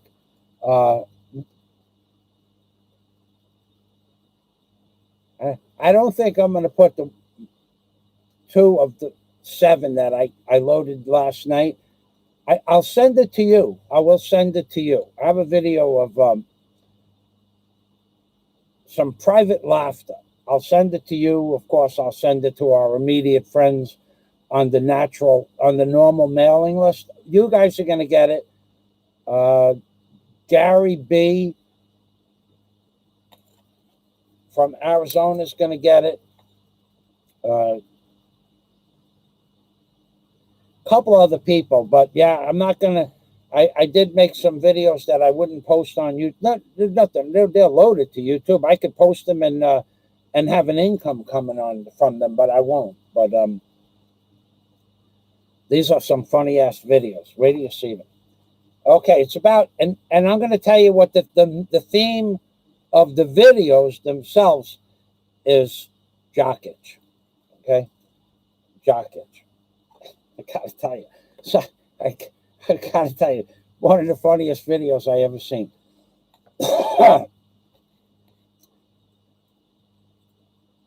Scott Del Fuego. Our nation depends on President Trump to stomp on Osama Scott Del Fuego says, our nation depends on President Trump to stomp on Osama bin Laden, or it will be the biggest disaster in U.S. history. Sleepy Joe's incompetent pandering to social radicals is an existential threat. Oh, that guy is. Oh, he's blatantly said what he's going to do. And as much as I want to believe that President Trump wants to do the right thing, I just don't believe he can do the right thing. I don't know. I mean, maybe he's telling the truth about wanting to do the right thing. He said he was going after Hillary Clinton. We talked about this before. He never did that. He said he was going after Obama. He never did that. Said he was going to build a wall. He never did that. But Biden says he's never going to do any of that. So it's the lesser of two evils. And that's what we got. Actually, I'm the one. I'm the man. I'm the guy behind the curtain that should be the president of the United States. Just give me 6 months in office and 3 days alone with a broadcasting station where they can't shut it off or get to me, and I'll tell you the truth. Make me president 2020. Michael Fazio for president 2020. Let's ring a bell for that. Let's say amen to that. Because I ran for president in 2012, Michael Fazio for president. And Israel should give me a special shout out, because everybody knows that Michael Fazio is, in fact, Rabbi Jew Barker in flesh and spirit, baby. Everybody knows this. Everybody knows this. Little shout out for President Trump. Big bucks. Big bucks. I saw a show on President Trump. I hope he does win, and I hope he wins. And not only that, I hope he goes in for a third term, because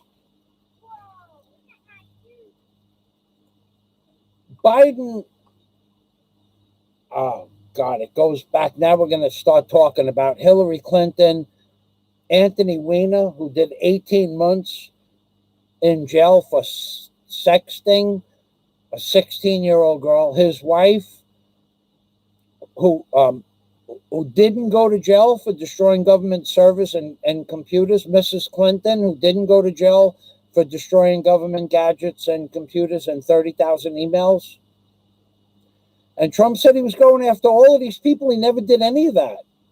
He just never did. And the one thing that's really disturbing, I'm going to be honest with you guys, and you're my friends, and you know I'm telling you the truth. But 2 years ago, and no, this is what the problem with people, not my friends, but people in general, they don't watch. They don't remember what happened. When Julian Assange was a big issue, the people that were defending Julian Assange were going to be brought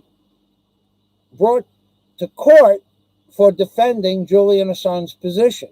And those people happened to be the news media. So the people that did not want to see Julian Assange placed in prison and wanted him out of the prison that he was in, theoretically, were going to get criminalized by the Trump administration. And this is why I tell you that Trump is just the face of the New World Order, a different face. He's the best option that we have, but I'll tell you something else about Trump, and this is true. On the day that Trump announced that there was too many bodies in Elmhurst General Hospital. Now, I know where Elmhurst General Hospital is because I only grew up 5 miles from Elmhurst General Hospital. Trump grew up 2 miles from Elmhurst General Hospital. Okay, so I know where it is. But that day that Trump announced that there were so many dead people from the virus at Elmhurst General Hospital. Now, we're talking about a hospital, right? Daytime in Queens before the lockdown.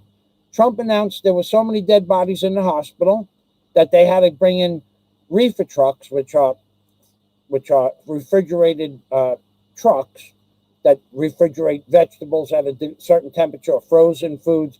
They have air conditioning or freezer systems on them. They had to bring in freezer trucks to collect the bodies from Elmhurst General Hospital. And they showed you video footage. Trump did. His news release showed you video footage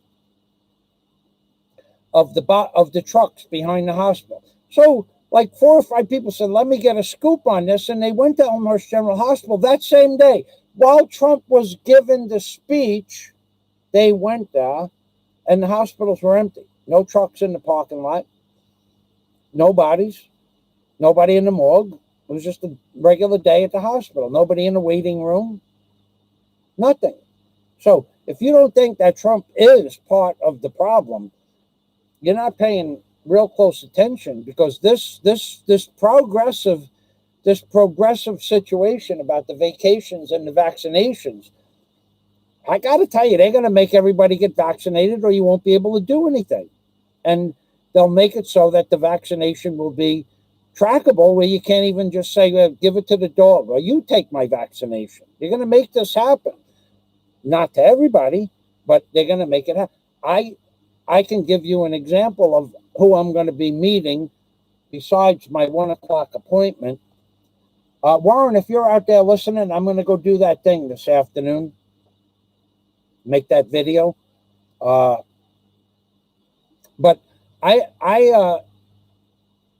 they wouldn't let, so a friend of mine was stranded out of the country, but he is married to a Filipino wife. And it took him, like, he was supposed to return. He left on March 11th for a 2-week vacation. It took him, today is what? Saturday? Today's Saturday. It took him, he returned yesterday. I did the trees.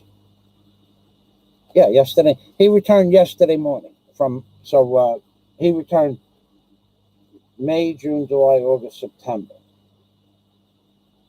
5 months. Took him he was going on a 2-week vacation, but it took him 5 months. So on his way back from wherever he was, it was supposed to be 2 or 3 days in Manila. But I was at a party going on 5 weeks ago, and he was in lockdown in Manila. So it was supposed to be 2 or 3 days, or until your test results come back negative. I don't know what happened. I'll know this afternoon.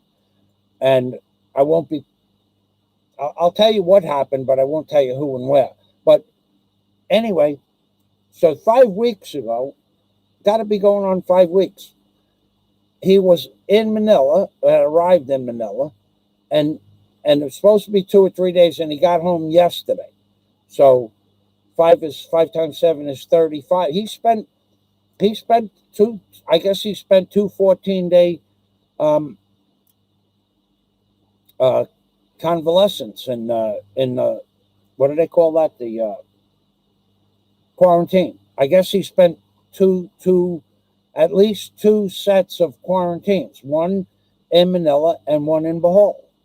So that you think, and nobody died from this stuff. They had the people that died of this had exactly 2.63 other comorbidity problems: obesity, diabetes, got hit by a motorcycle, had their head chopped off by a motorcycle. The people that are dying from this virus had other problems, and 94% of all the people that are dying from the virus were over 70 years old. So this is bullshit. Now, is it bullshit? No, it's bullshit, but it's bullshit. But it's not bullshit because they really have a lockdown in the Philippines. The guards, the security at all the malls, and the people keeping you at social distancing, they're all very pleasant here in Bohol. I won't make a video of it, but they know me now at the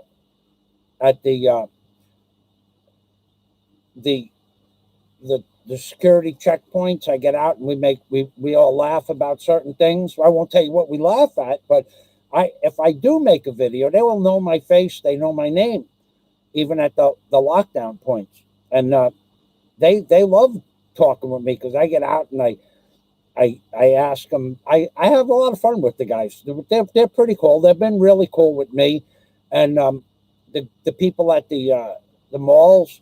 But there really is a lockdown here, but we don't notice it so much because Bohol isn't on the strictest of the lockdowns. All right, are we getting close to 1 o'clock? Because that guy's going to be back. No, we got another hour. Okay. Yeah. So I'm going to tell you what and I'll tell you what it cost them too, because there are options. I'm going to put the bippy back in there. The little digger from the bottom of the flat earth, he likes the bippy around this time. It's his lunchtime. It's 12 o'clock. So and go over there, digger. Okay, Mr. Fazio. Okay, our nation depends on President Trump to stomp on Osama bin Laden, or it will be the biggest disaster in U.S. history. So he was going to do that, but he never did that, Scott. Sleepy Joe's incompetent pandering to socialist radicals is an existential threat. It is. It goes under the heading of enemies, both foreign and domestic. That's one of my favorite books, by the way. Scott. John Escape. To the souls lost on 9/11, prayers to the family. And we'll give John Escape a big shout out. Whoop, the bippy fell out. No bippies during shout outs. Okay, Rabbi. So John Escape makes dings the bell. Usually John Escape starts a rainbow. He tried to start a rainbow before, and that's okay, because there'll always be rainbows in Bohol. Baby. Salamat. Thank you. Thank you. Thank Wee. Hi. Whoa. Thank you. And Scott Del Fuego hits me hard. Hard.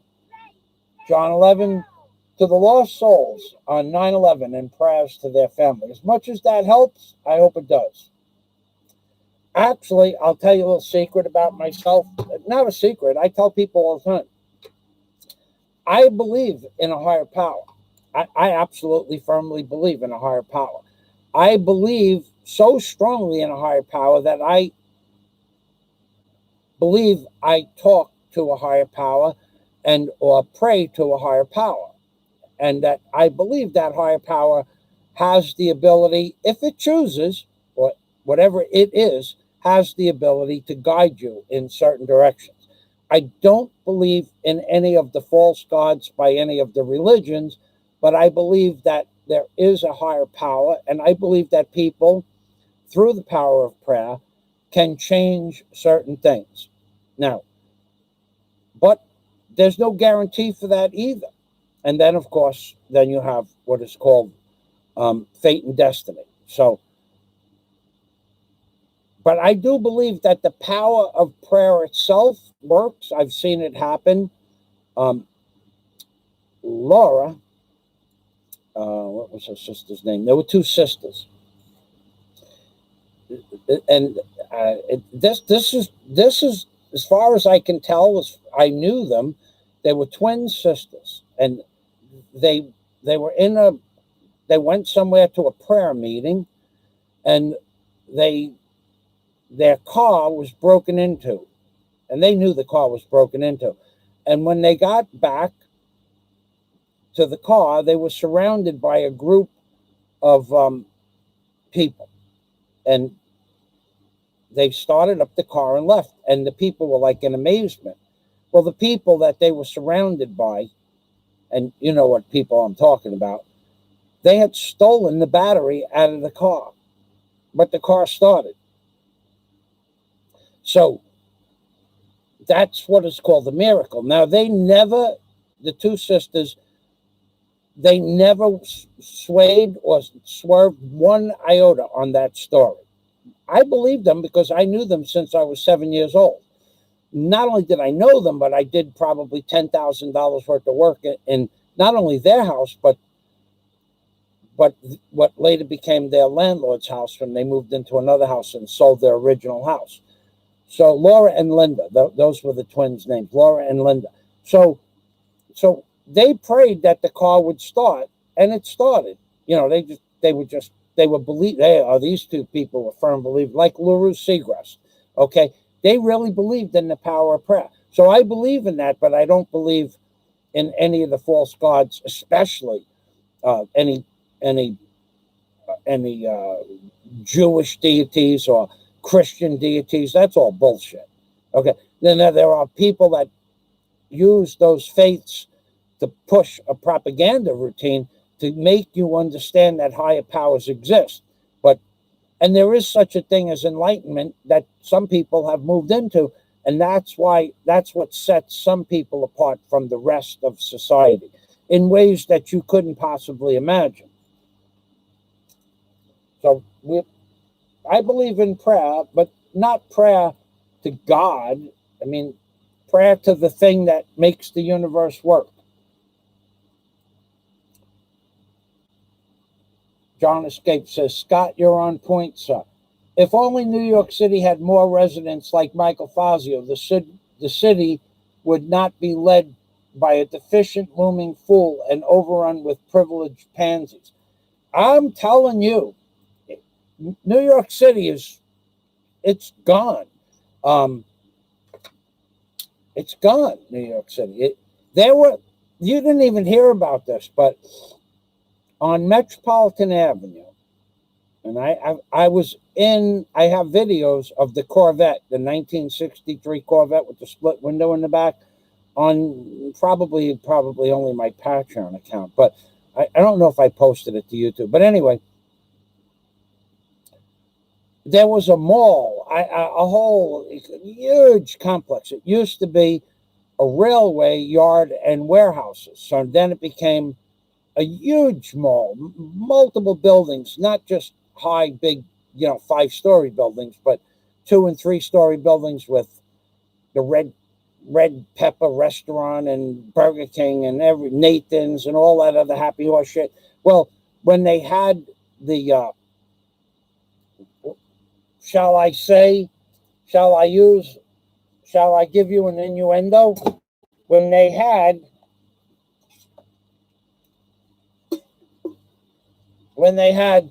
the mostly peaceful Black Pots Matter.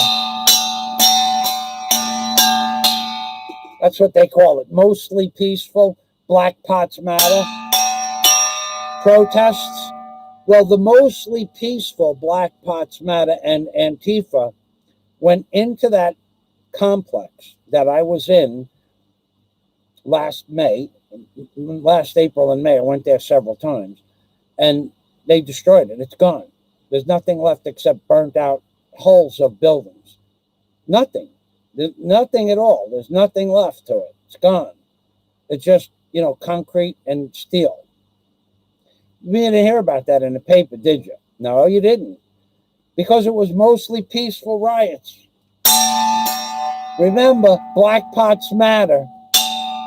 In fact, they matter more than anything else in the world, especially when now the peaceful protests from Antifa and Black Pots Matter are going well over 110 days in Seattle and Portland, Oregon. And the savior, Trump, was going to send in the National Guards, but the governors won't allow it. It's all bullshit. It's all bullshit. It's all bullshit.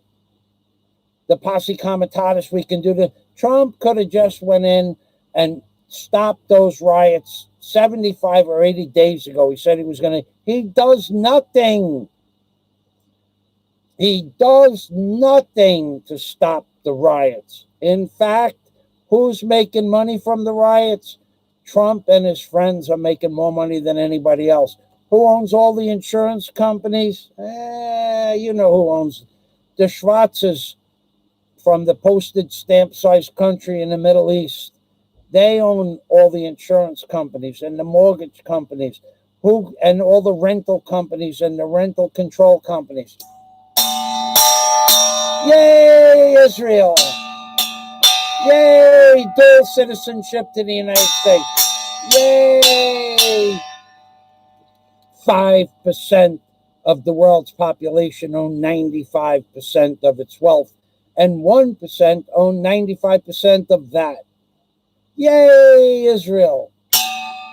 The great state of Israel strikes again. Yay, Israel.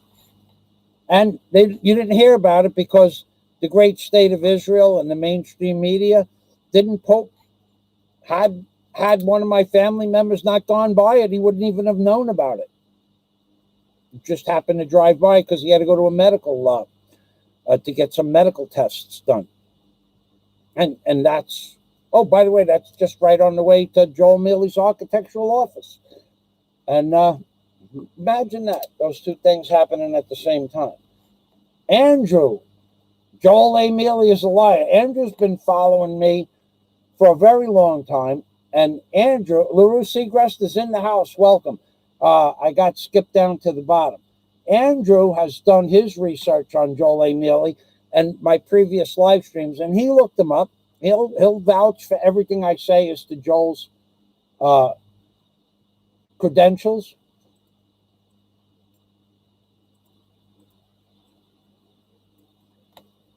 Scott says, I've heard the Colombos and even the Gambinos were leery of the crazy violence of the Gallo family from Red Hook back in the day. Now, my first girlfriend had a beauty parlor on Metropolitan and Graham Avenue. And that was Red Hook. And this is back in the 70s. I could tell you, I doubt she's watching. Bip, if you're out there, say hello. Her dad, I pissed this guy off. Her dad, he owned a beauty parlor. He owned a couple of beauty parlors. And when I would pick up my girlfriend, Bip, at the beauty parlor, his name was Louie. I called him Lou. I was allowed to call him Lou. So, and, well, I was allowed to call him Lou because I wouldn't call him Mr. P. But anyway, one day, he got pissed off because I brought her home after midnight on New Year's. And it was just a few minutes after midnight, but he got really pissed off. So he said,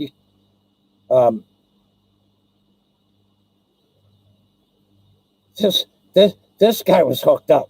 So he said, I don't want you to see Michael anymore. And that was after 3 years. I met her. We started dating when I was 17. And it was like we were about 20 years old. And she had other interests, and I had other interests as well. But so she said, well, I love Michael. And here's what Louie did. Okay.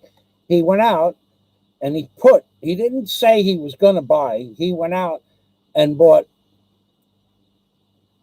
a brand new 2-door Cadillac, white on white on white, inside gut red Cadillac with white on white on white inside, the dashboard, the crushed white velvet seats, and the roof was the vinyl roof, the split roof, and said, that's your Cadillac if you stop dating Michael. Well, she didn't stop dating me, and we dated for probably another 8 or 9 months. But eventually, we just broke up naturally. It was a natural breakup. So we went out with each other for about almost 4 years.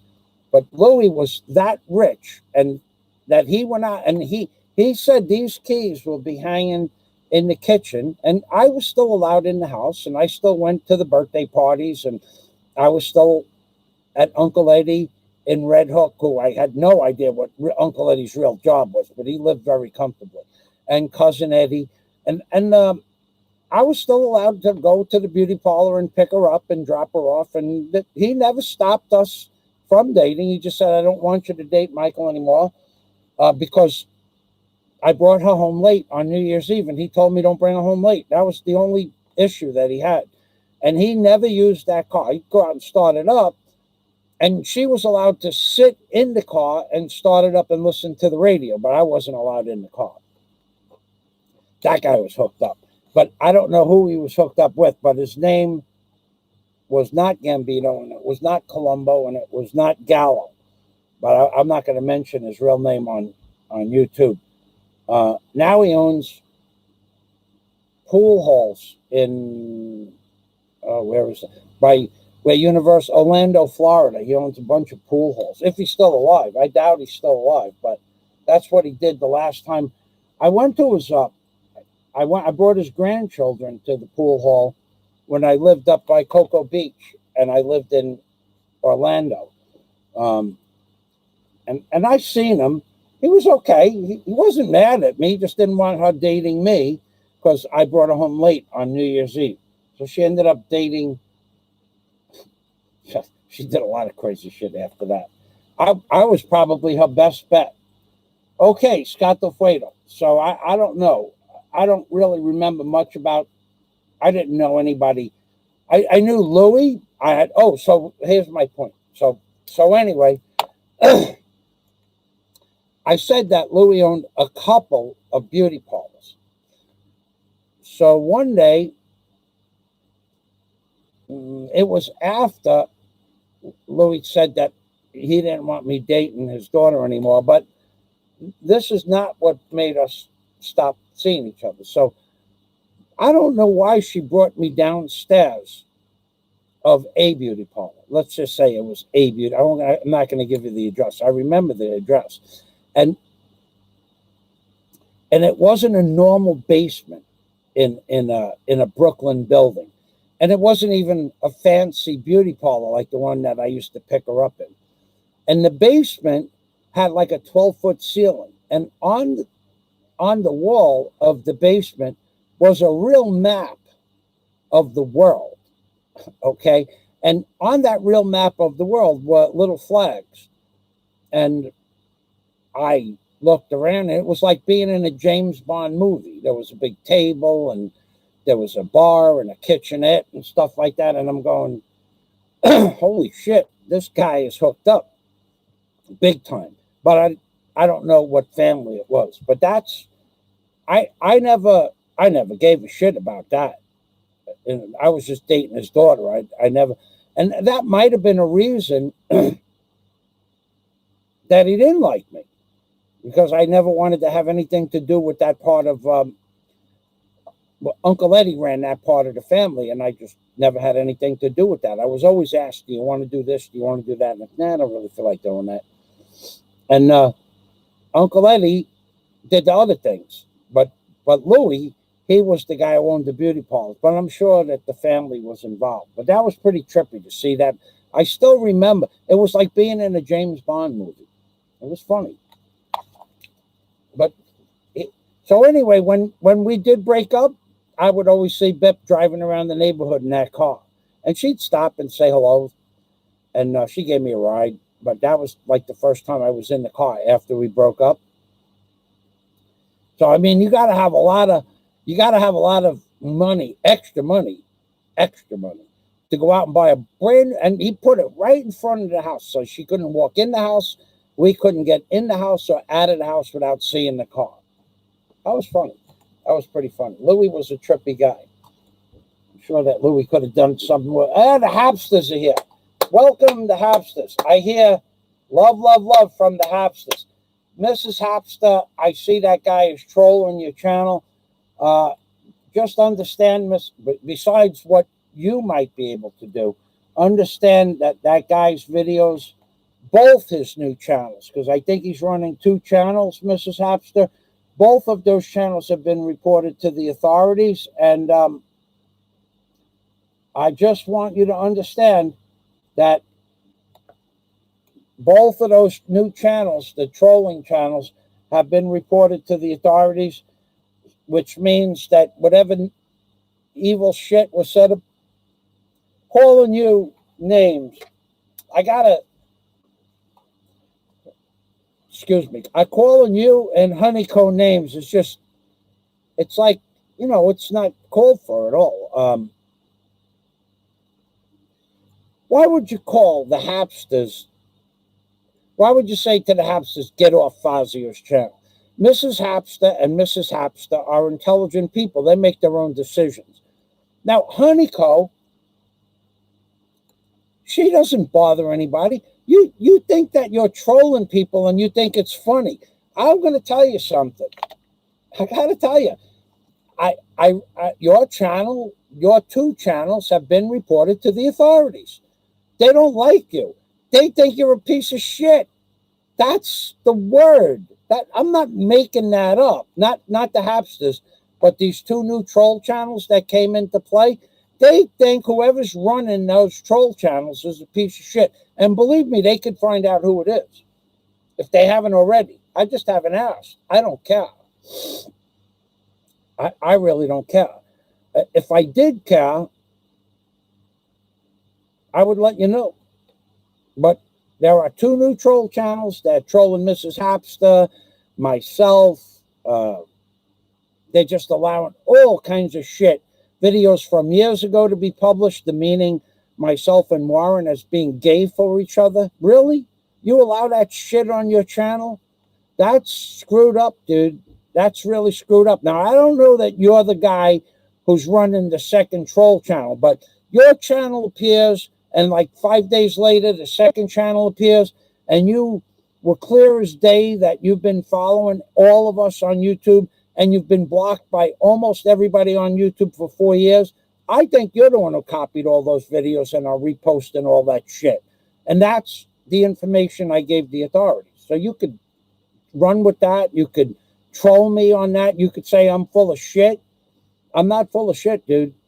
I gave your information to the authorities, both of those channels. Well, whoever's running, I know it's you in Germany, but whoever's running the other one, who I think is you, I gave both the links, both the names of both channels, and the description of what's going on.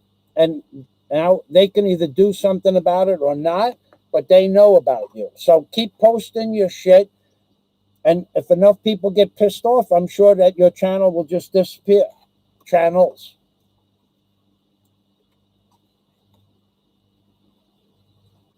John Escape says, check it out on Facebook. Let's see what. I can't go to that link, but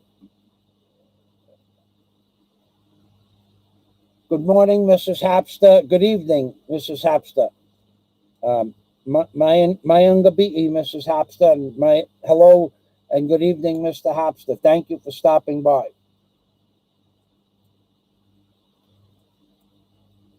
Hello, everyone on the chat says the Hapsters, aloha. And Mrs. Hapster has a channel and she blogs or vlogs about Hawaii. So if anybody out there is watching and wants to see what a real vlogger looks like, Mrs. Hapster and Mr. Hapster happen to be real certified, bona fide vloggers of where they live in Hawaii. Now, I watch, don't think I don't watch your videos, Mrs. Hapster, I do. I don't comment on them because I don't want to see the trolls attack you for me being there. But I did see that they're still not letting people in the water. I saw that about 4 days ago. That's crazy. We can swim all we want here. But I do keep up with your videos. Okay, John is saying hello to the Hapsters, and it's being returned.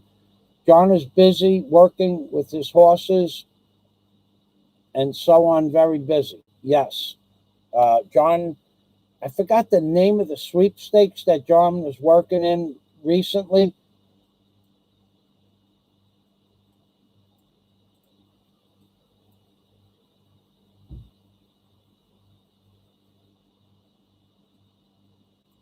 Yep. Dax Thompson says, I don't give a rusty fuck about how 9/11 happened. I only care about the haunting. Last photos of firefighters going up the stairwells while others were coming down. And I've read every report and every document for years. I read every report.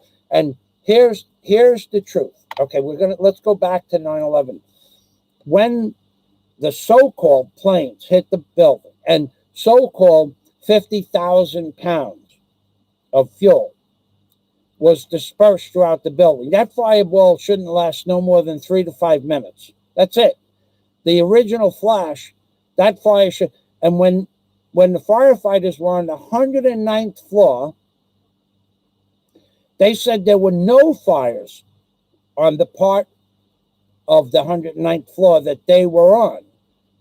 And yet the buildings collapsed because the planes hit at around that floor. Okay, so the amount of fire that was where the planes crashed 15 or 20 minutes after the planes crashed was minimal. And yet, how does all that it doesn't happen. It was controlled. Everybody knows this. But so anyway, if you take that jet fuel that supposedly all was dispersed, now all of a sudden, this is where the real bullshit of 9/11 comes into play. The jet fuel from the plane, 50,000, that's not a lot of jet fuel, 50,000 pounds. 25 tons of jet fuel is only 30 cubic yards of jet fuel. 30 cubic yards is not a lot of fuel. Well, 30 cubic yards is the size of a 30 cubic yard dumpster that they put in front of your house for construction debris. And so now that jet fuel, not only did it melt all the trusses and the steel beams, but now 30 cubic yards went down 100 floors or 78 floors, respectively, to the basement and started fires in the basement. That's bullshit. You try dripping a container, a 30-yard container, after it's, how did it get to the stairwells? The wings, once they smashed into the buildings, there were no planes, by the way, but once the wings supposedly smashed into the buildings, the jet fuel was in the wings. How did it get out of the wings and then siphon itself into one position down and go down 100 or 97 stories or 79 stories or 98 stories? How did it get all the way to the basement and then start fires in the basement? It's all bullshit.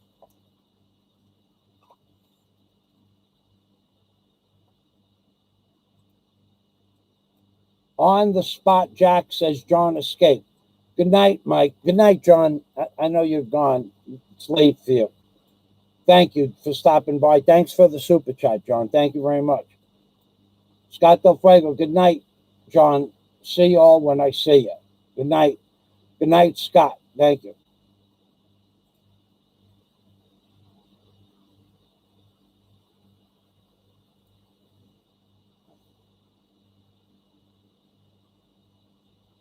LaRue Segrest is in the house. Thank you for stopping by. Oh, LaRue is watching my ads. Thank you. I'm reading all the comments. I don't give a shit who it is. I really don't give a shit who's got that channel up. I'm telling you, whoever's got those, well, we know who one guy is because he shows his face, but the other guy doesn't show his face. And I think it's the same guy. So whoever that is, I'm telling you, the authorities are watching your shit. Have fun with that, because I will one day.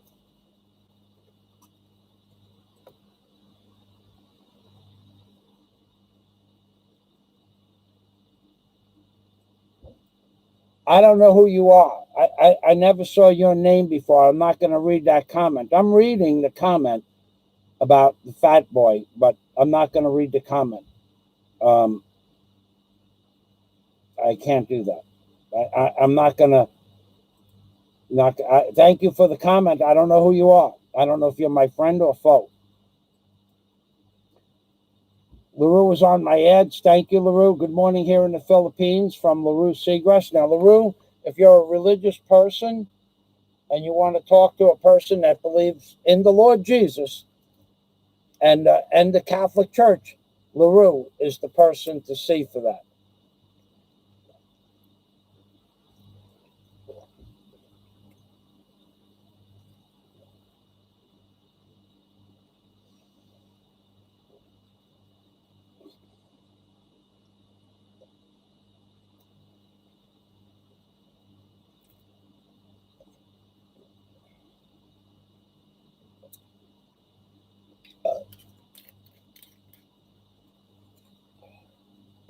That's 2. Thank you, LaRue. So if you're religious, please go to LaRue Segrest's channel and subscribe to her. And if you want to know about Hawaii and what's in Hawaii on the island that Mr. and Mrs. Hapster are on, please subscribe to their channel. And thank you for doing that. I'm serious about those 2 people. And Jack Thompson, well, his stuff is private. Not because it's pornographic or anything like that, but because it's the truth, and you have to keep the truth private.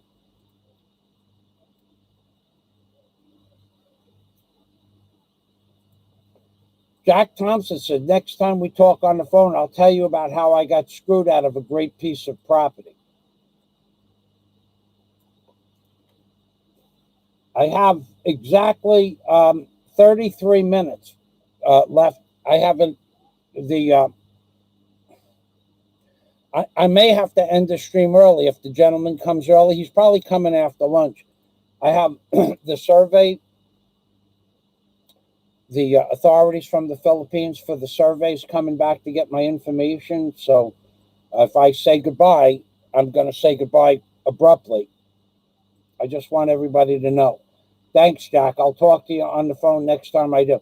Now, LaRue and Jack, they are ardent friends, and they have been since the first day they met. So everyone loves LaRue Segrest, and that's true, says Jack Thompson.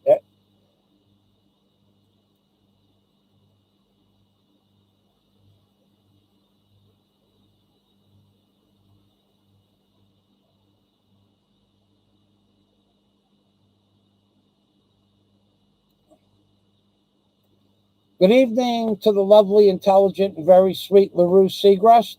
Welcome to the Fazio machine, says Scott Del Fuego. And what I'm going to do, Scott, is I'm going to send you a file. I don't know that you'll be upset about it. There's nothing to do with you and I, but I don't know that you'll be upset about it or not be upset about it. But I'm going to send that file out. I wanted to give you a heads up. I haven't seen you. I know you're busy. So I'm going to send something out to you. You might just laugh. I don't know. LaRue says, I read your comments, Scott Del Fuego. Anyway, thanks for that. They tickle my ears and made me smile. LaRue says, you want to see somebody that talks more and faster than me? LaRue Segrest. I don't know how she does it. She can talk faster in 2 languages and gets more words out than me per hour. She's pretty fast, and she speaks good English, and she's a Filipina doing a blog from the Philippines, and she's doing chores now. Thank you, Jack. I am cooking actually our lunch, so I didn't mention it in Messenger. I'm not having here right now because I'm doing chores. Okay? Jack Thompson. Michael Fazio gets so many comments on his live stream, it takes him a few minutes to catch up. Yep. Mr. Fazio. Haha, I am used to Mr. Fazio at Jack Thompson. All good here. Thank you, Mr. and Mrs. Hapster. What is lunch for lunch? What is for lunch, LaRue Segrest? And then Jack Thompson with a big shout out for prayer. I'm going to tell you all. Okay, it works, but it doesn't have to be to what you were brought up to be or think God is. In fact, the less you pinpoint what God is, the more the power of prayer works. Now, some people believe that when you pray, it's just self-reinforcement, that your day is going to go better because you reinforce the power of your inner spirit or nature. I would agree with that to a small degree, but when you're talking about things on a metaphysical level where physical realities change because of the power of prayer, that we're going into quantum physics. I don't want to get involved with quantum physics here, but quantum physics in the 1900s, or even the 20th century, had to do with the physical reality of the universe having the appearance of a machine, and that all the parts had to work. But quantum physics of the 21st century has a completely different point of view and merges with Confucius and Lao Tse and Muhammad and Jesus and many of the other Confucius, many of the other philosophies.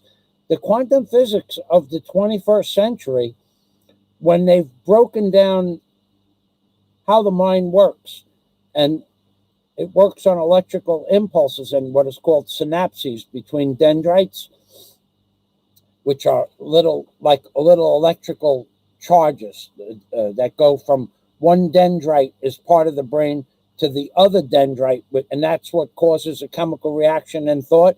When quantum physics, because of the microscope and the technologies that they have today, when quantum physics studied how thought process occurs with electrical impulses, and then the minute particles of those electrical processes being atoms and protons and quarks and neutrons and neurons and stuff like that, the new quantum physics states that the universe, what we once thought was likened unto a mechanical machine, is now likened unto the reality of the universe, is now likened unto a thought. And they don't discern what a thought is. They just discern what they know about thought. It's just a bunch of electrons and neutrons and neurons flashing between dendrites in the brain.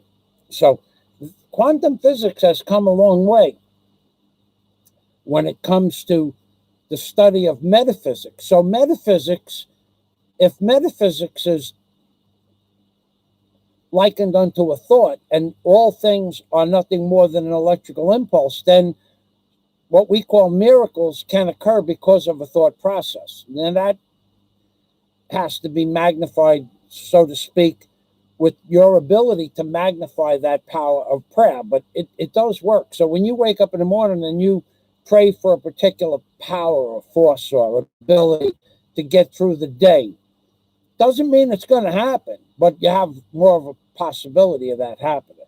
And if you don't believe in a higher power and you just think that there is nothing after life, after death, if you just think there's nothing, then you're probably just a lowbrow, low-level thinker, and your life is not, so powerful as you might think, because great people think in great ways, and great people create things. Great people have great creative powers. We're not talking about that they create like any creative artist, any genius in their genre is a creative artist. Those are people with typically high intellect and typically high ability to understand of higher powers. And those people won't tell you. You get somebody like Roger Waters or David Gilmour or even Jim Morrison and Jethro Tull. These are great thinkers. They know where their power of their energy comes from, their chi, so to speak. They know where it comes from. They just don't talk about it. It comes from a completely different place. You listen to the music of Pink Floyd, where they were so far ahead. I don't even think 1,000 years from now, I think they're going to be put in the annals of history as seers, as visionaries. The same way Jim Morrison and Jethro Tull talking about the Passion Play and the Evil Institute of the Catholic Church, about being written into the Passion Play. These are creative geniuses. This energy comes from a higher consciousness. This higher consciousness can be tapped into with the power of prayer, but not necessarily the power of your God or my God. That's all bullshit. That's so that you can put money in the coffers at the end of the week. And everybody knows when it comes to putting money in the coffers, everybody knows Jesus, come on over here for a minute. Jesus will agree. There's one thing that Jesus and I agree with, lots of things we agree with. But Jesus wrote it in the Bible, it's in red letters, which means it's true, that it is better to give your money to Rabbi Jew Barker in the Philippines than it is better for Rabbi Jew Barker to give his money to somebody else. And that's just the way it always is. Jesus said it when he turned over the tables and the money changers. He said it before it was written before, because there is no such thing as time, so to speak. So Jesus knew before he wrote it that he was going to write it, and he knows afterwards that I read it and I repeat his words. It is, Jesus said it is better for you to give your money to Michael Fazio than it is for Rabbi Jew Barker to give his money to you. This is a fact. This is a fact, Jack. Okay, so enough of that. Now, and I can prove it. Jesus, if that's true, Jesus, if that's true, Jesus, do me a favor. Just give me a sign that it's better for you to give your money to Michael Fazio than for Rabbi Jew Barker to give his money to you. Just give us a little sign. Oh, anything. Whoa! Whoa!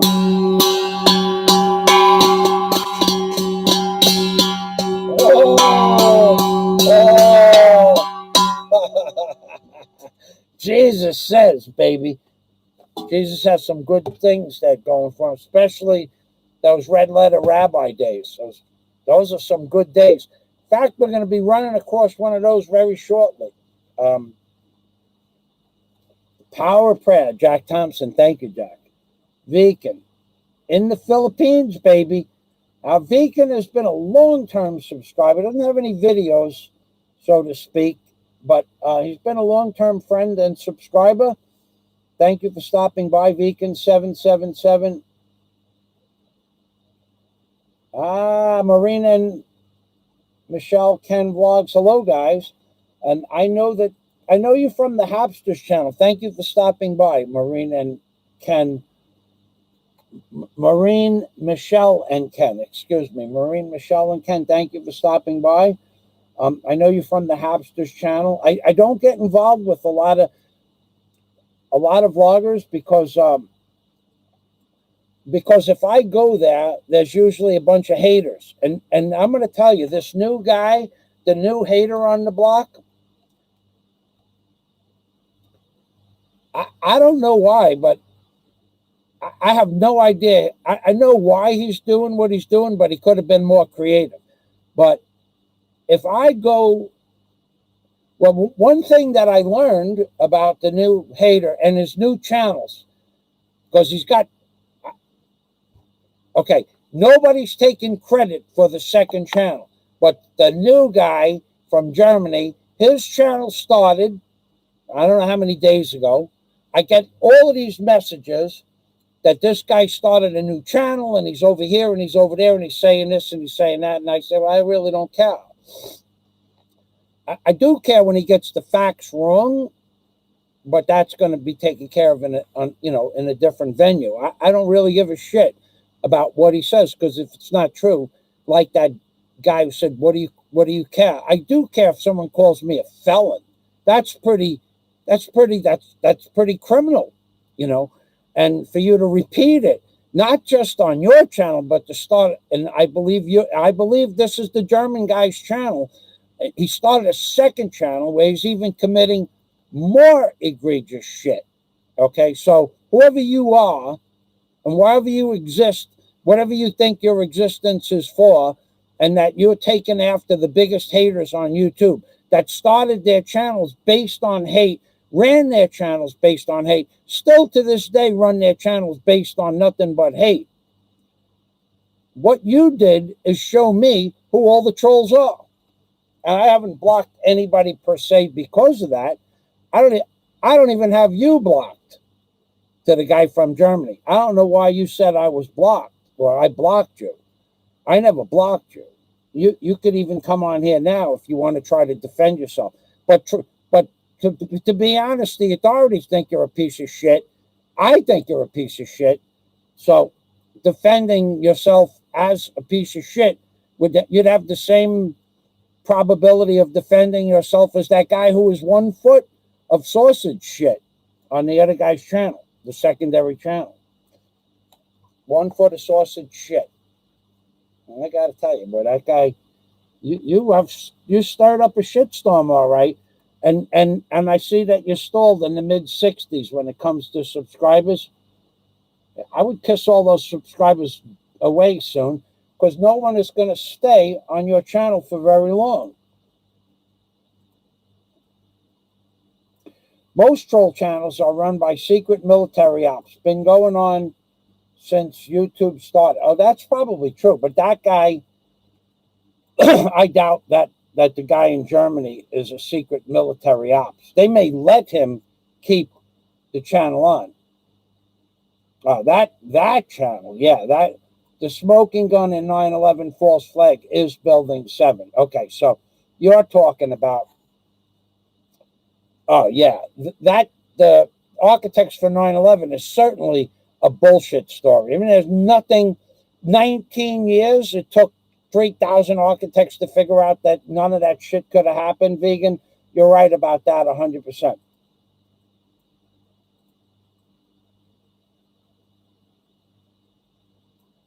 LaRue Seagrass, I would like for that to happen as well. LaRue wants Scott Del Fuego and the rest of our friends, Jack Thompson and Warren H. and myself and John Escape, to all be together. That would be pretty cool.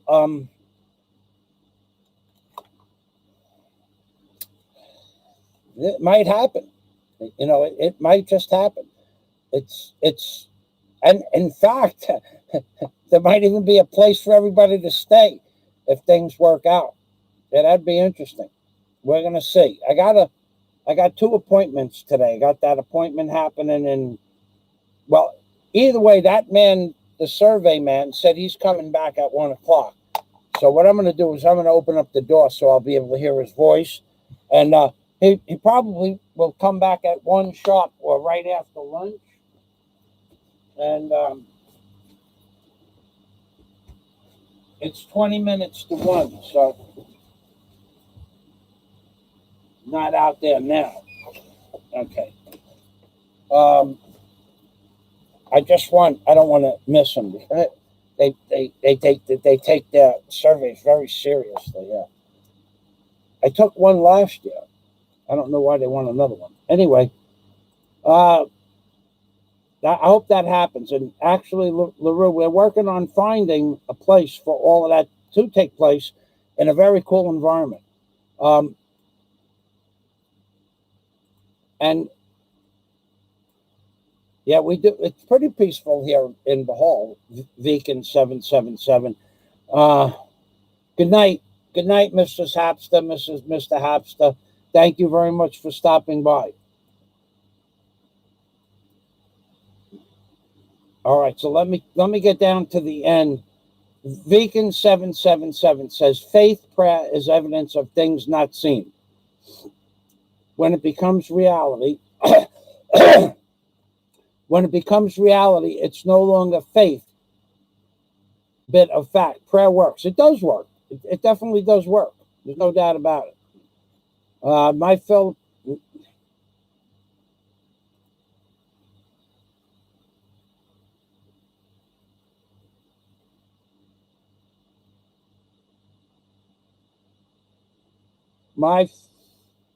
don't know who you are, dude.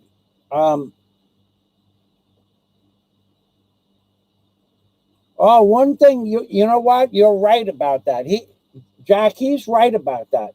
That guy in Germany, that's not a troll comment. I would have let that stay. I don't know who he is, but he made a true statement. So the name of the guy who made the statement, I forgot what you're, is my Philippines disinterest. So he said, what he said is true, Jack. The guy in Germany made a comment to Gary Kennedy saying, Gary, thank the guy from Germany, that the guy who's making all these bullshit videos, he said, "Thank you for subscribing to Gary's channel." And the guy in Germany said, "I've been subscribed to your channel for 4 years.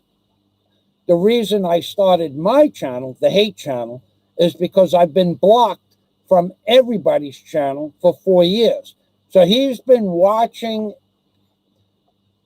in the shadows for 4 years. And that's why I believe the guy in Germany started the other channel, okay, so that he could post even more egregious videos than just one channel. Because if he's been watching and blocked, the guy in Germany, if the guy in Germany's been watching and blocked on everybody's channel for 4 years, that means he's been trolling people for 4 years under troll names. But that gives him the same opportunity as that other piece of shit from Texas, and not Roberto, by the way, and that gives him the same opportunity as from that other piece of shit from Texas, not Roberto Brown American Expat, to have copied every video that we've ever made. And now I think he's reposting this, the guy in Germany. I think he's reposting all of that shit to start more shit on YouTube. When one guy left, now there's 2 new channels to take his place. Now I know that the guy that left is not the guy in Germany, but I don't know whose third channel the third guy is. So you guys out there fucking around on YouTube, Viken is not talking about you. He's talking about the PsyOps channels, like that piece of shit Jordan Maxwell. He's a disinfo agent. The Alex Jones is a disinfo agent. Stefan Molyneux, same thing, disinfo agent. And David Icke, they all work for the government, or are allowed to become successful YouTube channels because the government allowed it to happen. Thank you for the comment, Vegan777. So if that guy Disinterest wants to post a comment, I'd let him take a look at what it is, if it makes sense, because I'm down to the bottom now. I'll check it out. I don't know who he is. I've seen him all over the place too. But I know damn well it's not the guy. Well, I think it's not the guy in Germany, but I don't think it's the other guy either. LaRue Seagrass is still there while listening to chores. Okay, Jack, thank you. LaRue, I love going back and watching your church friends and gardening videos. Beautiful place you live.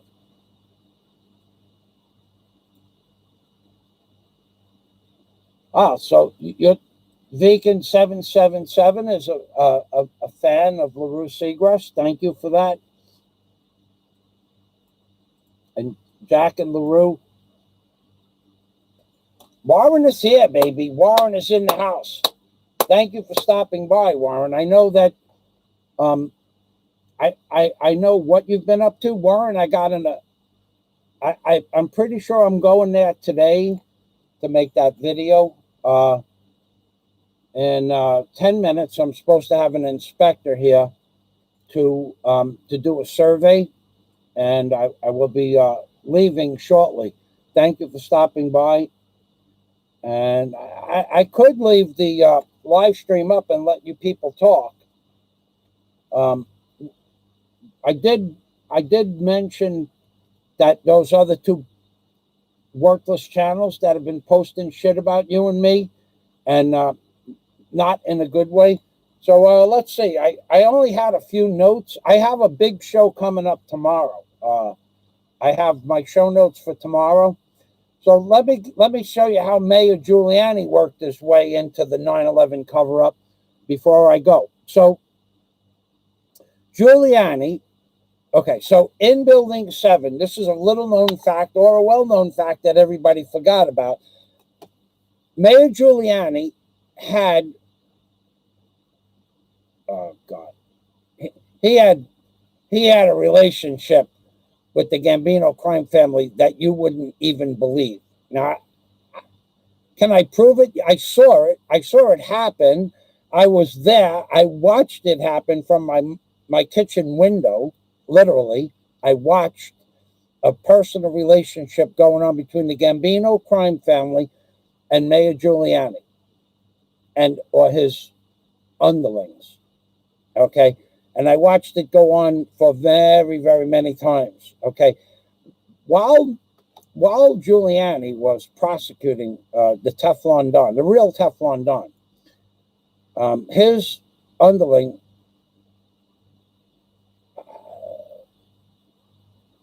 Tony, Tony lived about 100 feet away from me, and he actually lived next to the master of the top of the bottom of the flat earth.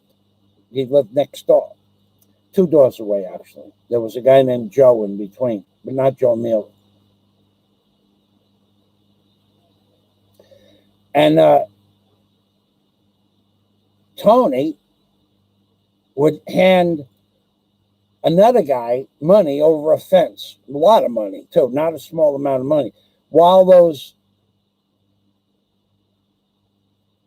hearings against the Teflon Don were going on for all the years they went on. And then envelopes would be passed over the other way. And that was a clear shot from my kitchen window. And not only did I see it, but my mom and my dad and the rest of my family would see it as well as our neighbors. And everybody knew there was a connection between Giuliani's entourage and limousine would pull up, and shit would come out of the limousine and go into the backyard. And then Tony would come out of his house and shit would be exchanged. And then the money would go into the limousine and the limousine would leave. And that went on for years, all during the trials. That's why John was never convicted of any crime until eventually Sammy put him up against a brick wall. So, but that shit really happened. And Giuliani, as far as cleaning up crime in New York City, that's a lot of horse shit.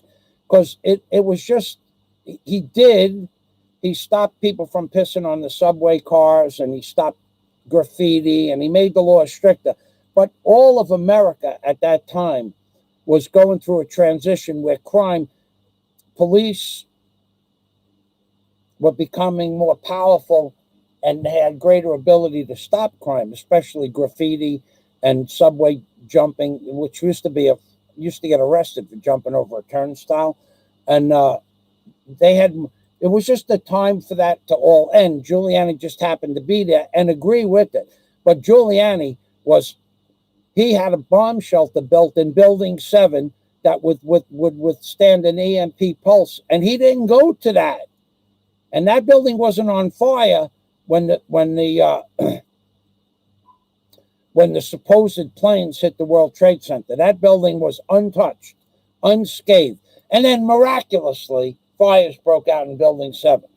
So no steel structure building in the history of the world ever collapsed from under fire, no matter how long they burned for, even if they burned for days. No steel structure, modern day steel structure, ever collapsed, and then 3 collapsed in the same day. It's all bullshit. So why didn't Giuliani go to the bomb shelter? Because he knew that Building 7 was going to be demolished at 5 o'clock. So I have one note that I didn't read. There is a new hater on the scene who I believe is running not 1 but 2 troll channels, and he especially is being watched by the people in charge, and they don't like him one bit. In fact, one of the comments from the people in charge is that new guy in Germany. This is factual now. One of the comments by the people in charge, we're not talking about YouTube, by the way, they called the guy in Germany a piece of shit. So they don't like you either. They don't really care so much about what you do at this point, but they just think you're a piece of shit for doing what you do. Nothing is trending on 9/11, one of the most important events in history, because now we have wars going on for 19 years. Trump was supposed to stop the war in Afghanistan. Bullshit. He was going to stop the war in the Middle East. Bullshit. And that's it. That's my comments. So I'm going to say goodbye. I'm going to go back to the comments. Warren is back. Deacon. Oh, yeah. He did that. Trump did also. They all did, Deacon. You're right. So, like I said, I might have to leave. Hopefully this guy will be back on time. LaRue Segrest. Warren. Okay, so Warren is back. Okay, let's get back to welcome back to the machine, Warren. Thanks for stopping by. I know that you had a busy morning. LaRue says, yes, friend, Deacon 777. Thank you for watching my vids in my channel. I am a member of a Baptist Reformed church here in Los Barrios, Laguna, Philippines. Wow. Laguna. I was looking at somebody in Laguna last night. Thanks for sharing that, LaRue. So if you're a church-going person, and more specifically a Baptist, because we all know how they are, how Christians are, Baptists and Jews are, they all only believe in their own little philosophy, big philosophy. If you're a Baptist and you want to meet another Baptist from the Philippines and have a place to do your Baptist stuff, LaRue Segrest is the person in Laguna. Laguna is a community right outside, not so far from Manila, and they call it Laguna because there's a giant lake there. Okay, Jack, I'll leave the live stream up. Warren LaRue Segrest is saying, hello, Warren H. friend. Hello and good evening.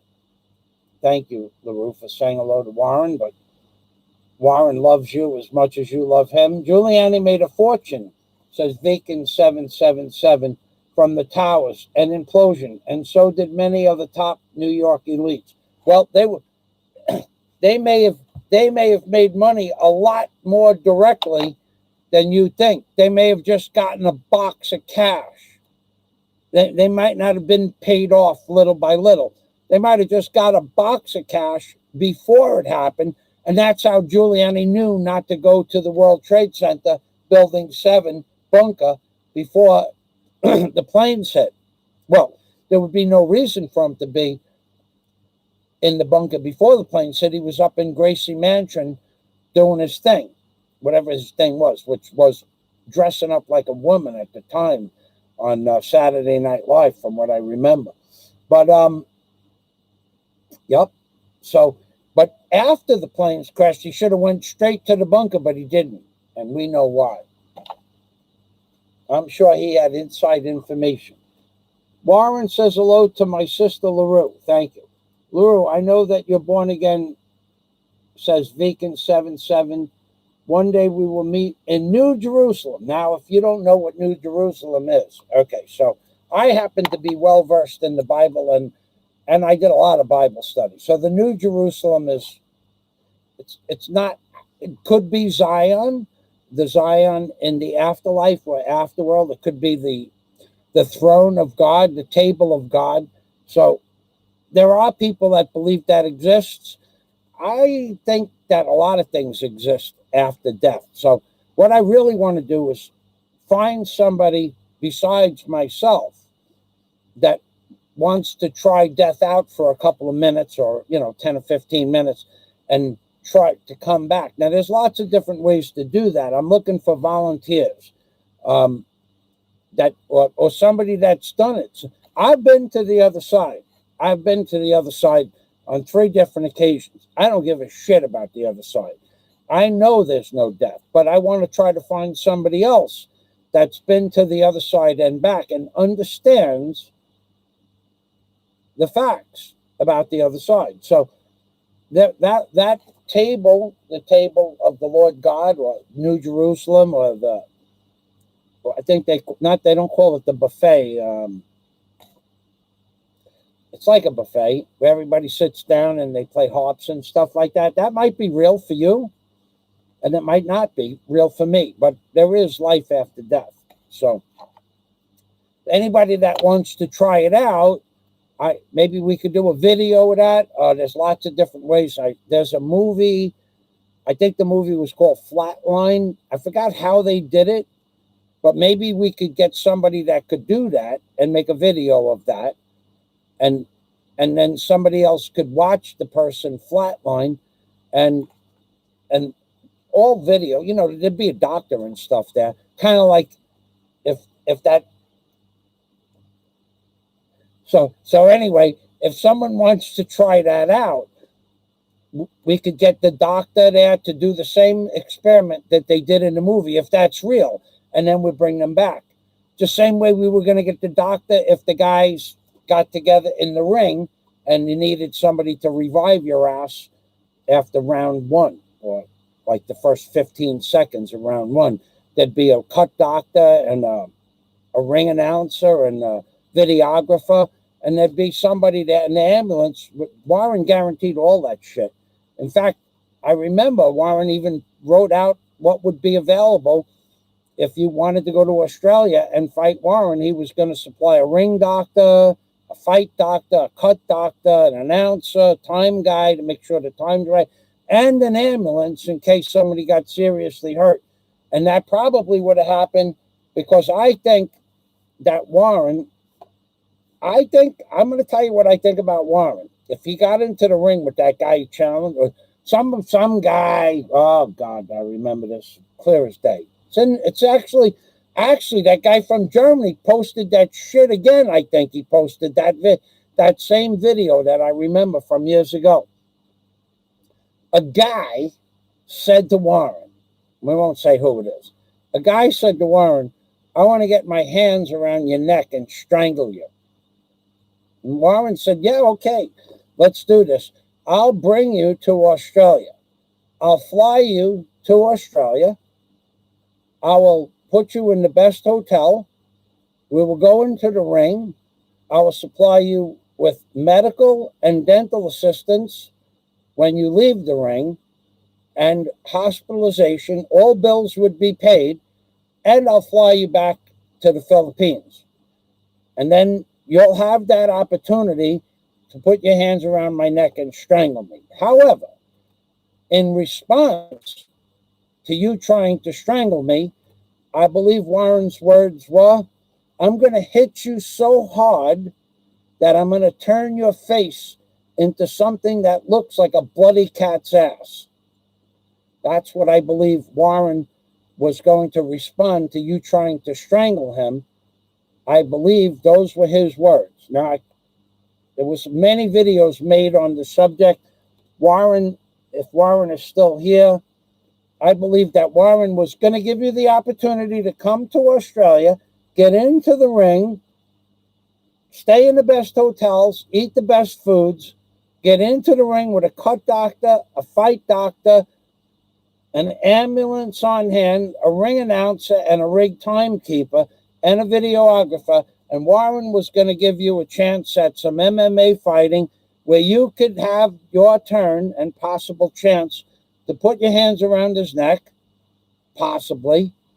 And Warren, in return, his intention was, if you do come to Australia and do accept the terms in the agreement was all written up, that he was going to be able to fight back and he was going to be able to hit you. And his intention, if you tried to take him down in the ring, his intention was to hit you so hard, he wanted to turn your face into something that looked like a bloody cat's asshole. Whatever that looks like. I don't know. But I believe that's what Warren said.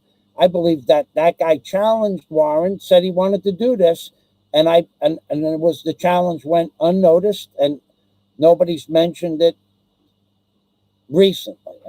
It's been mentioned many times, but I think Warren has the ability to do all of the above. Put you on a plane to Australia, put you in the best hotel, give you the best foods, bring you to the hotel by limousine, fight doctor, cut doctor, ring announcer, timekeeper, videographer. And if on the way back you needed medical attention, hospitalization, or dental work, Warren was going to pay for it all. He was going to pay for everything. I believe Warren has the ability to do all that, and he's a big enough man to make that bloody cat's ass thing happen as well. That's what I think. I don't know. I could be wrong. Sometimes I make mistakes. Everybody makes mistakes. And Jack Thompson says,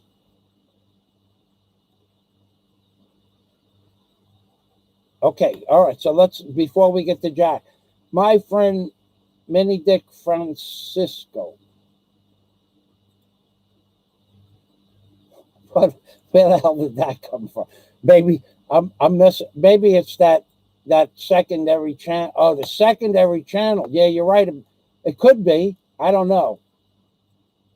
Yeah. Okay, now I know where it came from. I must have missed one comment. Jack Thompson, I thought you liked the long blue vein, not a mini, says Warren. Okay, now I know what you guys are talking about. I made this phone.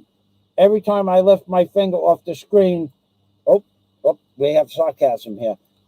Warren H says, I hate this phone. Oh, God. Oh, yeah, baby. Warren says, I hate this phone. Every time I lift my finger off the screen to move the next word, it either hits enter for me or goes dark. I need to buy another one tomorrow. Putting your finger on the screen, eh? Are you, LaRue wants to know to Vegan 777, are you also a Christian Vegan 7? LaRue wants to know to Vegan 777, are you also a Christian Vegan 777? Are you, sounds you are because the way you speak. Okay, so Vegan, if you want to have a full-on conversation with LaRue, please feel free to do so here and then later on her channel, or at any time you two guys can converse on Messenger. I know that's what you people like to do, so have all the conversation you like here. You're welcome to do so.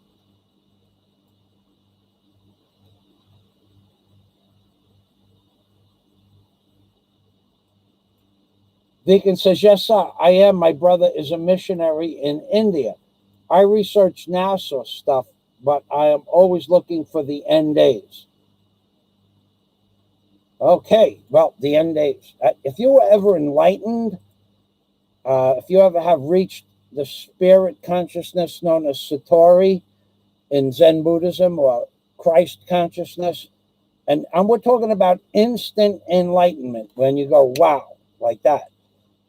We're not talking about a slow progress enlightenment through meditation, and although meditation can bring you to enlightenment, it would be interesting to see your take on that. The fact that you mentioned NASA tells me not that you're not intelligent, but that you've never been enlightened or reached the Satori experience, or Christ consciousness or Buddha consciousness, because you would instantly know that all of that is a bigger pile of horse shit than the World Trade Centers. All of NASA. Not a single picture. Not a single picture of any star or planet or moon or luminary is real. It's all CGI photography and Adobe Shop. Adobe Shop. Michael, I'm still in the city at the U.S. Embassy. We'll ring when I get home. Okay, Warren. Thank you, Warren. Okay, Warren is at the U.S. Embassy, and the reason he's at the U.S. Embassy is because things changed in Australia, and a long shot to get to the Philippines, but it's now possible.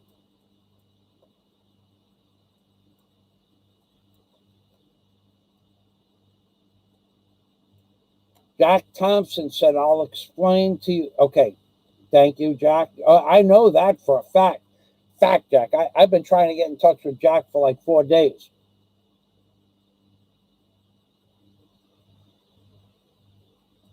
That's right. Warren H. added South Luzon. Okay, Laguna. Maybe I have it mixed up.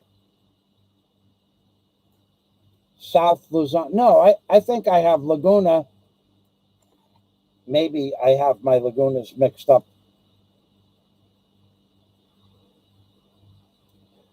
Well,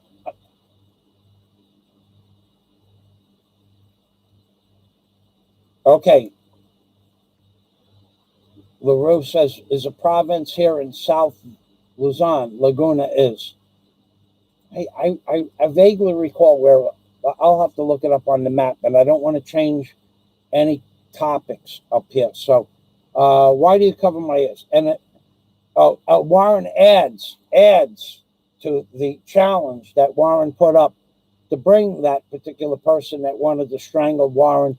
He was also going to supply a doctor and a nurse, if necessary, to fly that person back to the Philippines. So at all times, there would be a doctor and a nurse addressing the bloody cat's ass syndrome that Warren planned.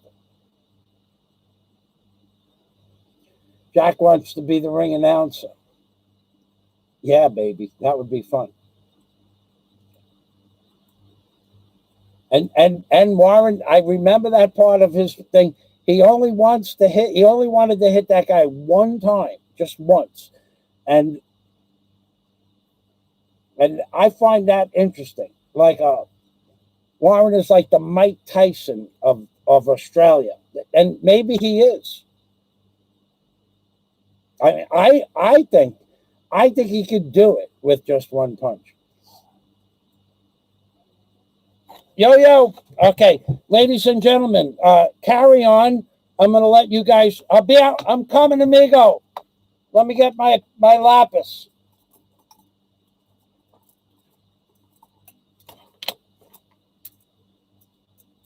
Okay, I'll be back when I'm done with the survey.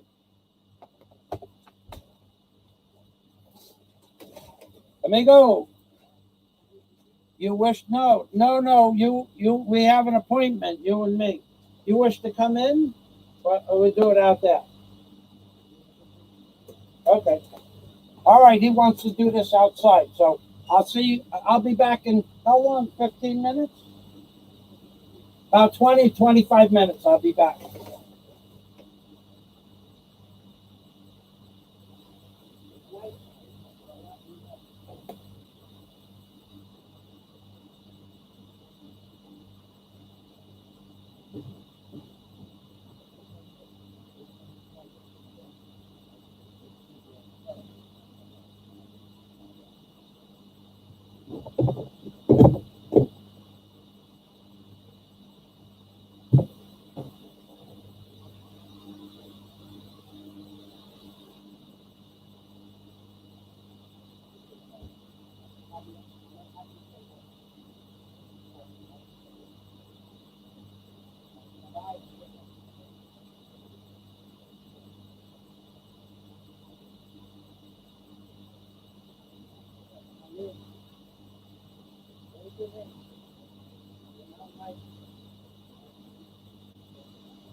No, not yet. Soon.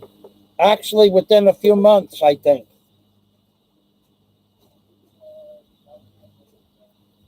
United States.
Wait till I come out.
righty.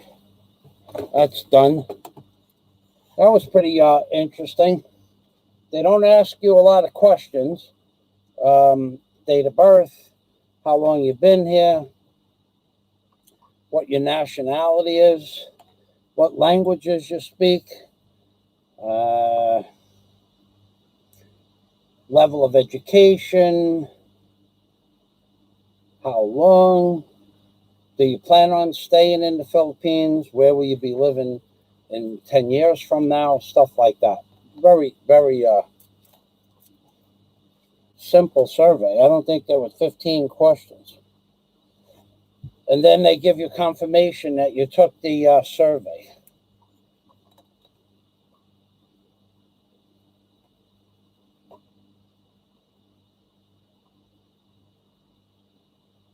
Oh, we have some complimentary people here. So, 3 hours and 22 minutes, 3:22 on 9/11. The fact that I even saw that number means that some stuff is happening today. Okay, so we were up to that. Warren was going to supply the man who was going to come to strangle him with a doctor and a nurse to fly that person back to the Philippines. Jack wants to be the ring announcer. Just one punch as promised as well. I will watch that fight. That guy's been threatening to do things to all. That's why Digger, Vacant. That's why Digger carries the diaper. This is Digger's diaper. Digger carries a diaper around at all times in case that same guy gives him the evil eye look and Digger pisses in his pants. Digger has a diaper in case that guy scares Digger into pissing in his pants, because that was promised. And then when the challenge was taken, Digger said, okay, let's do this thing. Let's do this. Can we go to the park? And then the offer was rescinded. Let's just call it the offer was rescinded. Digger didn't piss his pants. Therefore, Digger still has a diaper ready in case the next time that guy comes around with the evil eye and the bad face and the scary outlook. Digger has a diaper in case Digger pisses in his pants. Digger is like a Boy Scout. He comes prepared. That's why Digger carries a diaper. That's Digger's diaper story.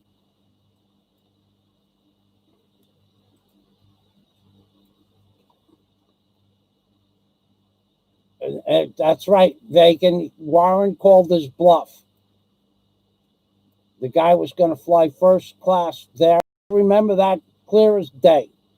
Out of this corner, straight from Benthayan Island, hacking and wheezing, we have a man that refuses to come out of his chair, says Jack Thompson. Here to help.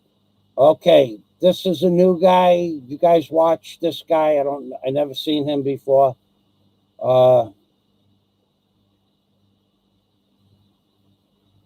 Yeah, I just keep, Jack, do me a favor, keep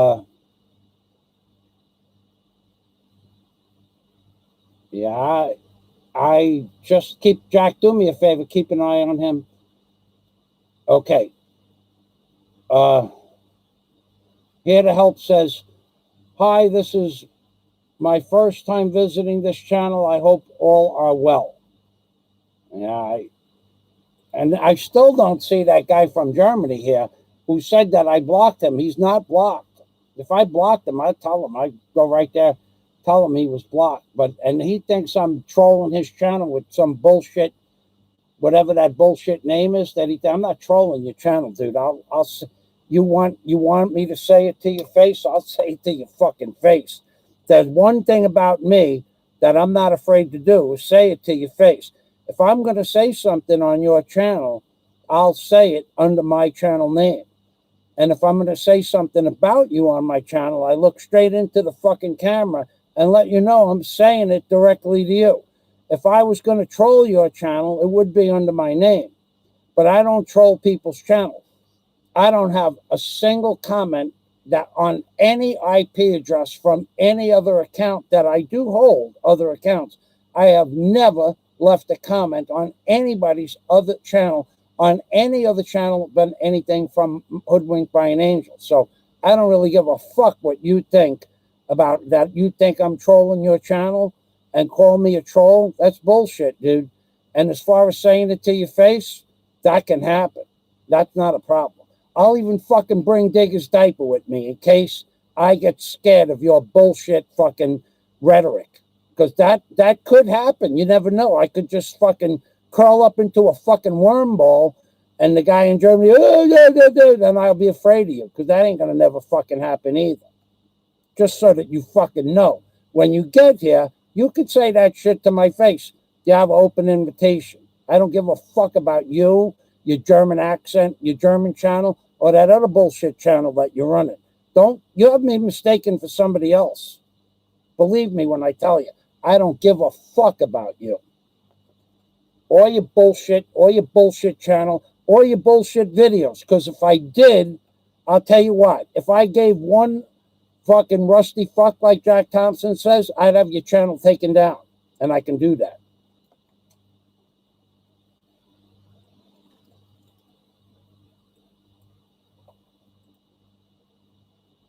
Okay, so this guy here to help is being welcomed. Rabbi, off to work, they coming back. What a hero, coffee time, and all. Off to work, they coming back. No, that was lunchtime for the people. There was a couple of consensus people walking around together.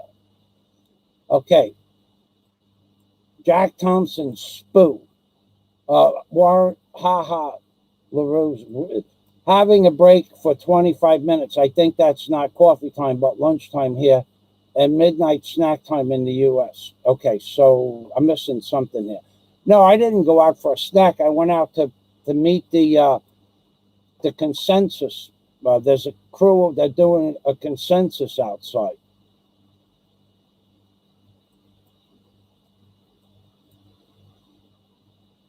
Vicken lives in Worcester by the river. That's in England. Morning has broken. Isn't that a Simon and Garfunkel song? Morning has broken. Da, da, da. I don't remember the words. Oh, okay, that's a different. Vicken, I can hear Rabbi Chewbacca chatting in the yard. Yeah. Okay, so LaRue Seagrass, you're living in England. I love my house near the river where I can hear the peaceful running water all day long and the birds chirping. Wow, that's pretty cool, LaRue.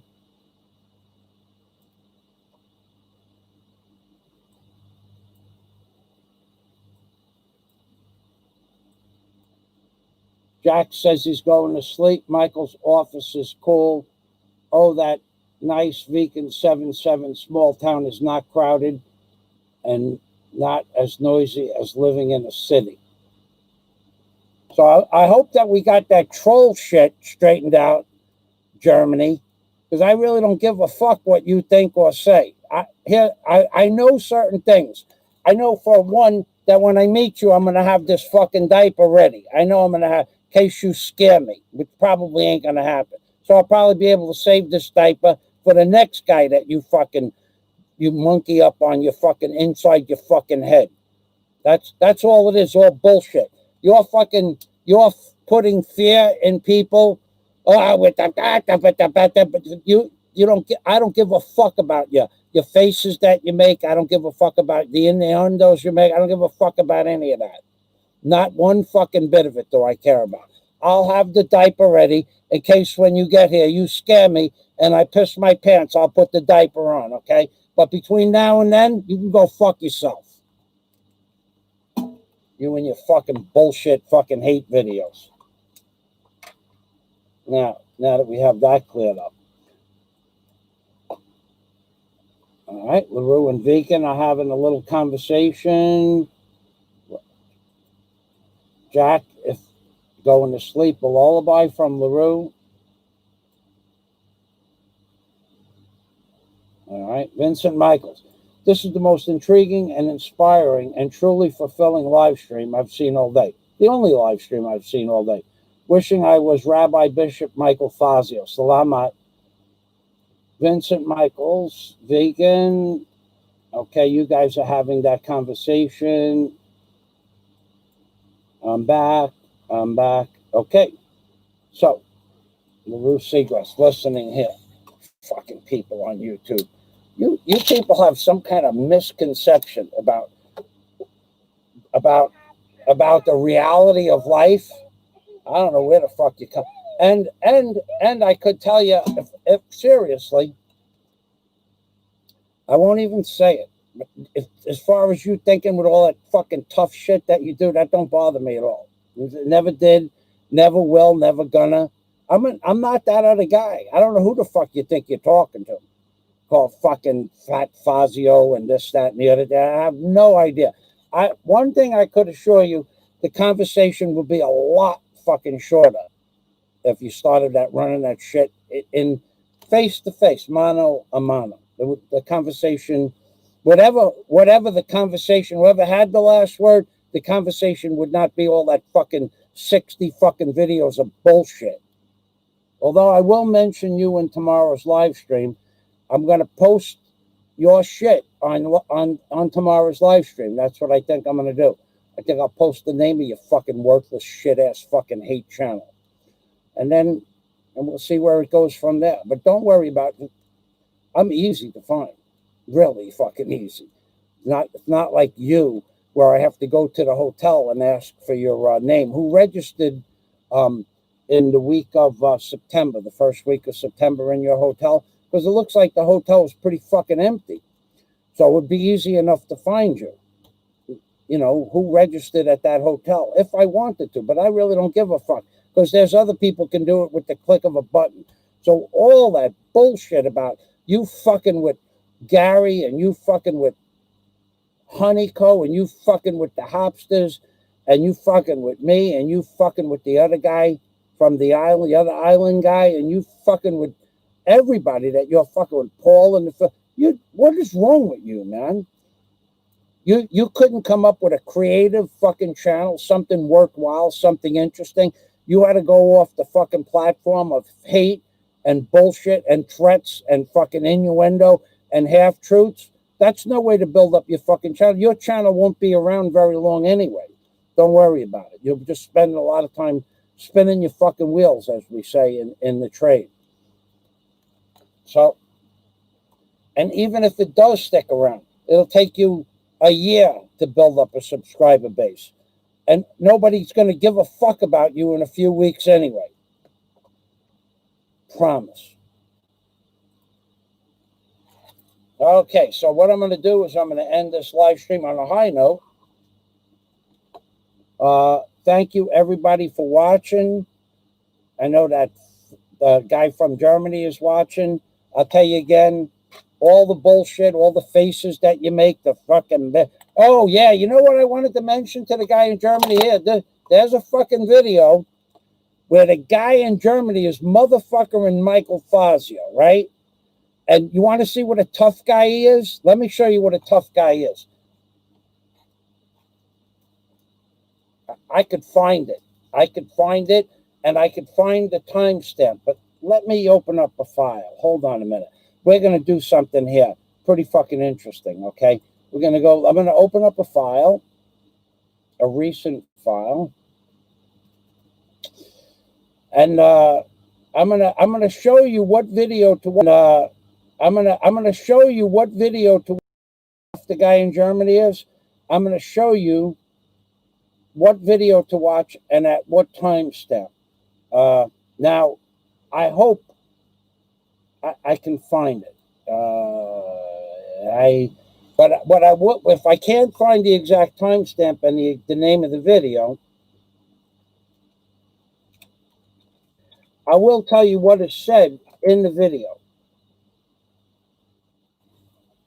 Not the Fat Fazio Filipino man with children got fired from his job. It's not that one, which is not true. It's not that video.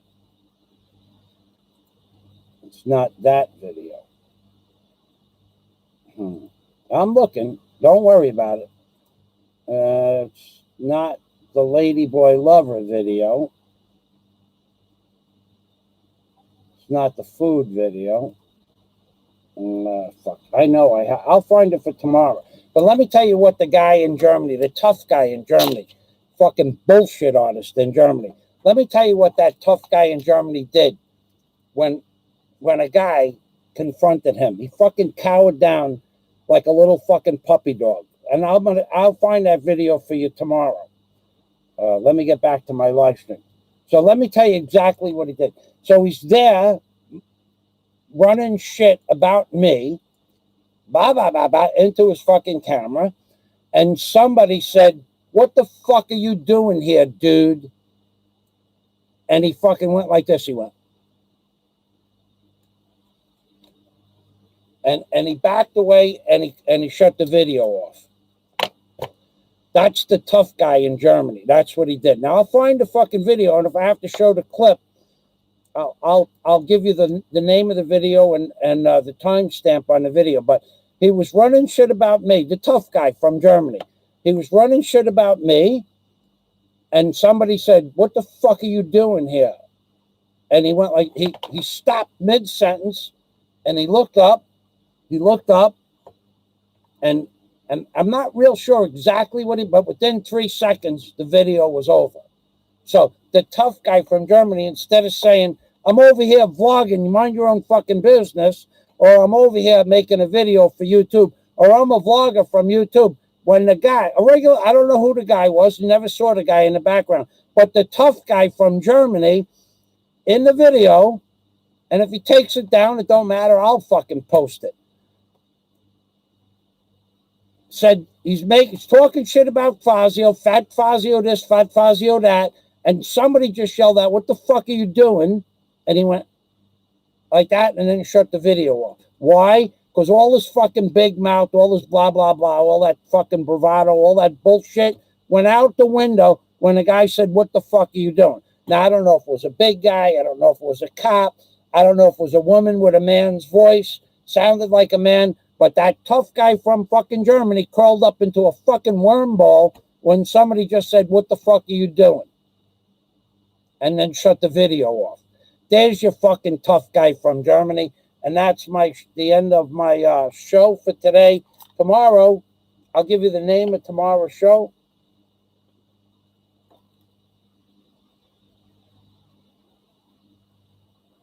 Viken wants me to do more dollar bill stuff. I was thinking about that. But YouTube has just got me shut down to the point where it doesn't pay for me to do the dollar bill stuff. I'm gonna look for that video now on the way back up to the top of this page. Oh, fucking tough guy. And then somebody just said, "What the fuck are you doing, dude?" And he fucking crawled up into a ball and cowered off the fucking cowered away from the video. Don't remember which video that was. Damn, it was funny as all get out. I was laughing my ass at this tough guy. Fucking Fazio, fat Fazio. This guy, honeycomb. And then the guy said, "What the fuck are you doing?" And he curled up into a fucking worm ball. One of those little worm balls that they caught and they roll away.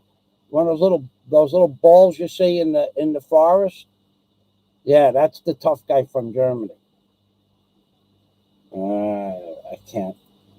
I can't believe I didn't save that file with a note.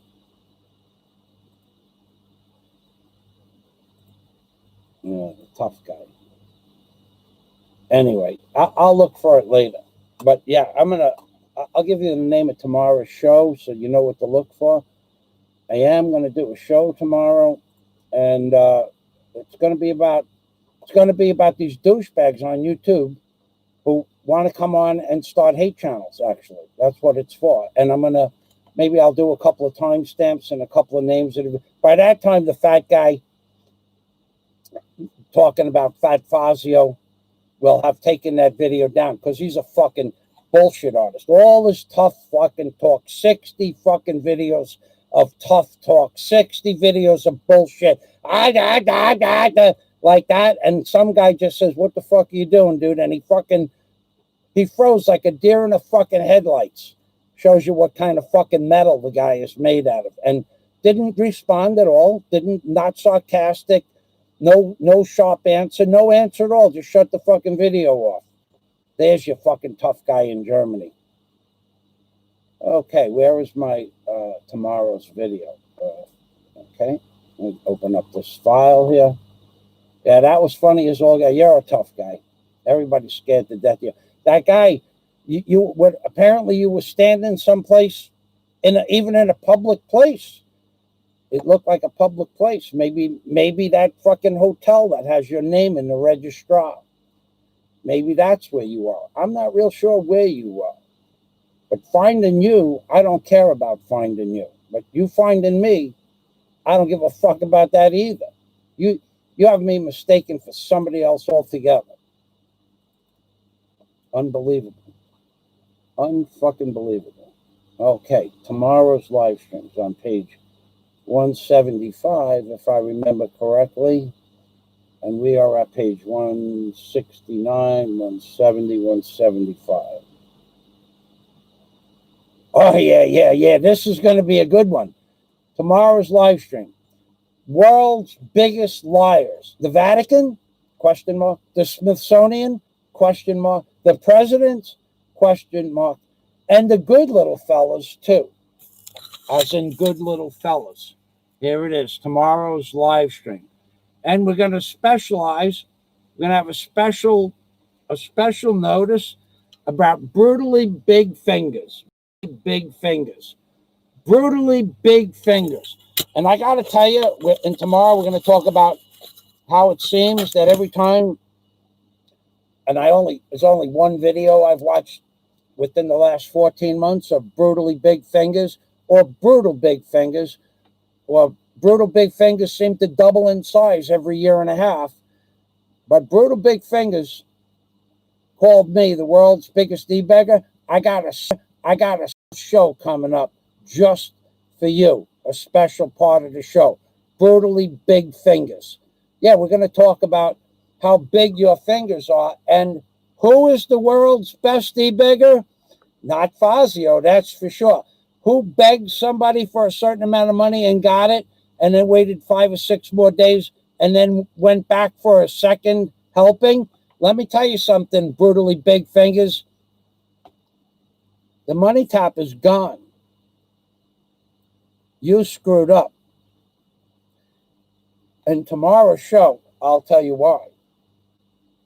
So tomorrow's show is the world's biggest liars, the Vatican, notice the question mark, the Smithsonian, notice the question mark, or the presidents, notice the question mark, or the presidents, notice the question mark, and the good little fellas. The good little fellas, as in good fellas? Yeah, maybe.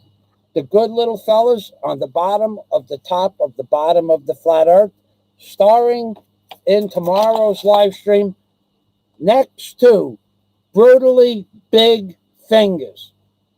And I might add that bright day glow blue nail polish that you use makes them fingers look fatter than ever. I've never seen anything so such a disgusting nail color as that. In fact, I even found this. This is the color of brutally big fingers nail polish, blue. I never liked that color. I never liked that color on nails.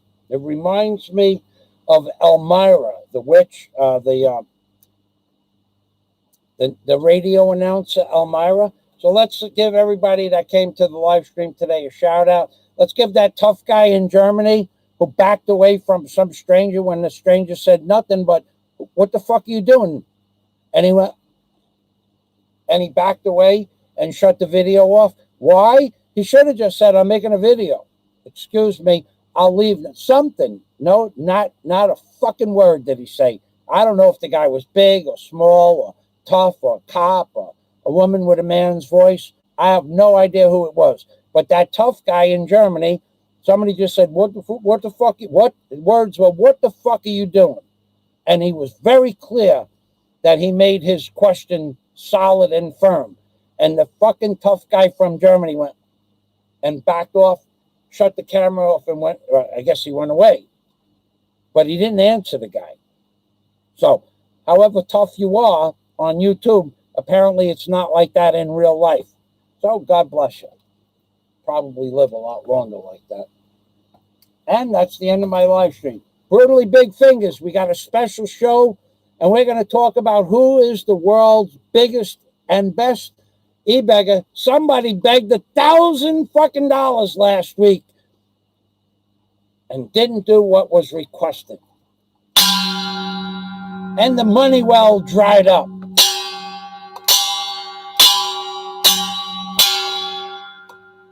I suggest you watch tomorrow's live stream for more information. Ladies and gentlemen, thanks for watching.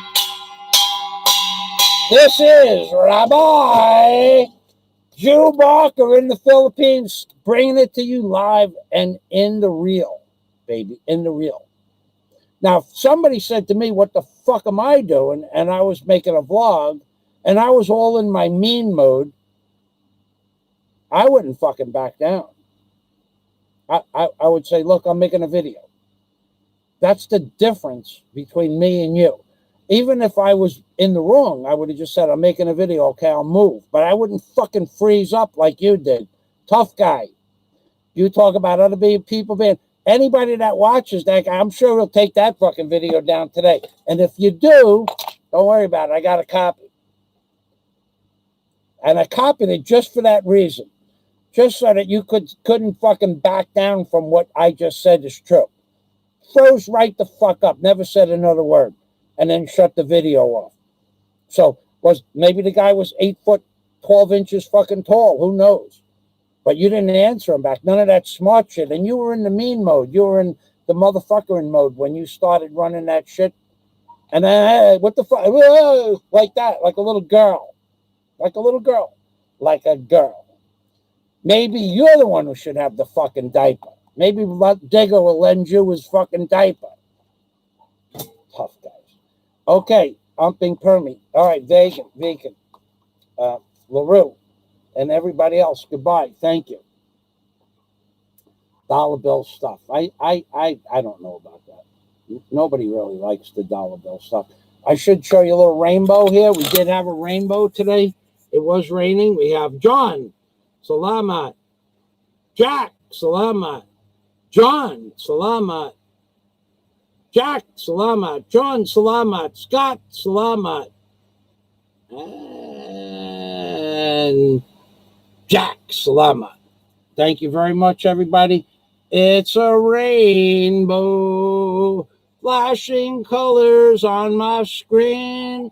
I see blue. I see green, I see blue, I see green and green.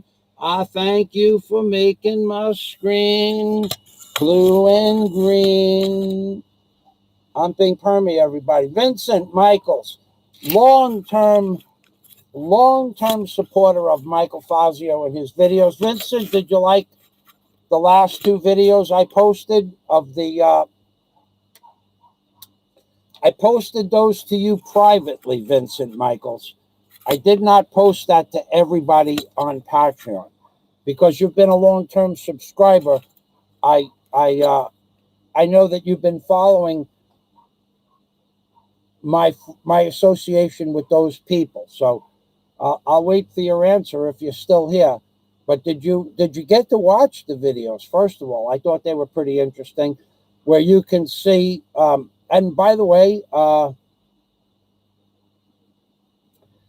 not going to do that. I saw a guy make that mistake this morning on another video. No, not going to do that. I saw a guy make that mistake this morning on another video. I'm not going to say those words. By the way,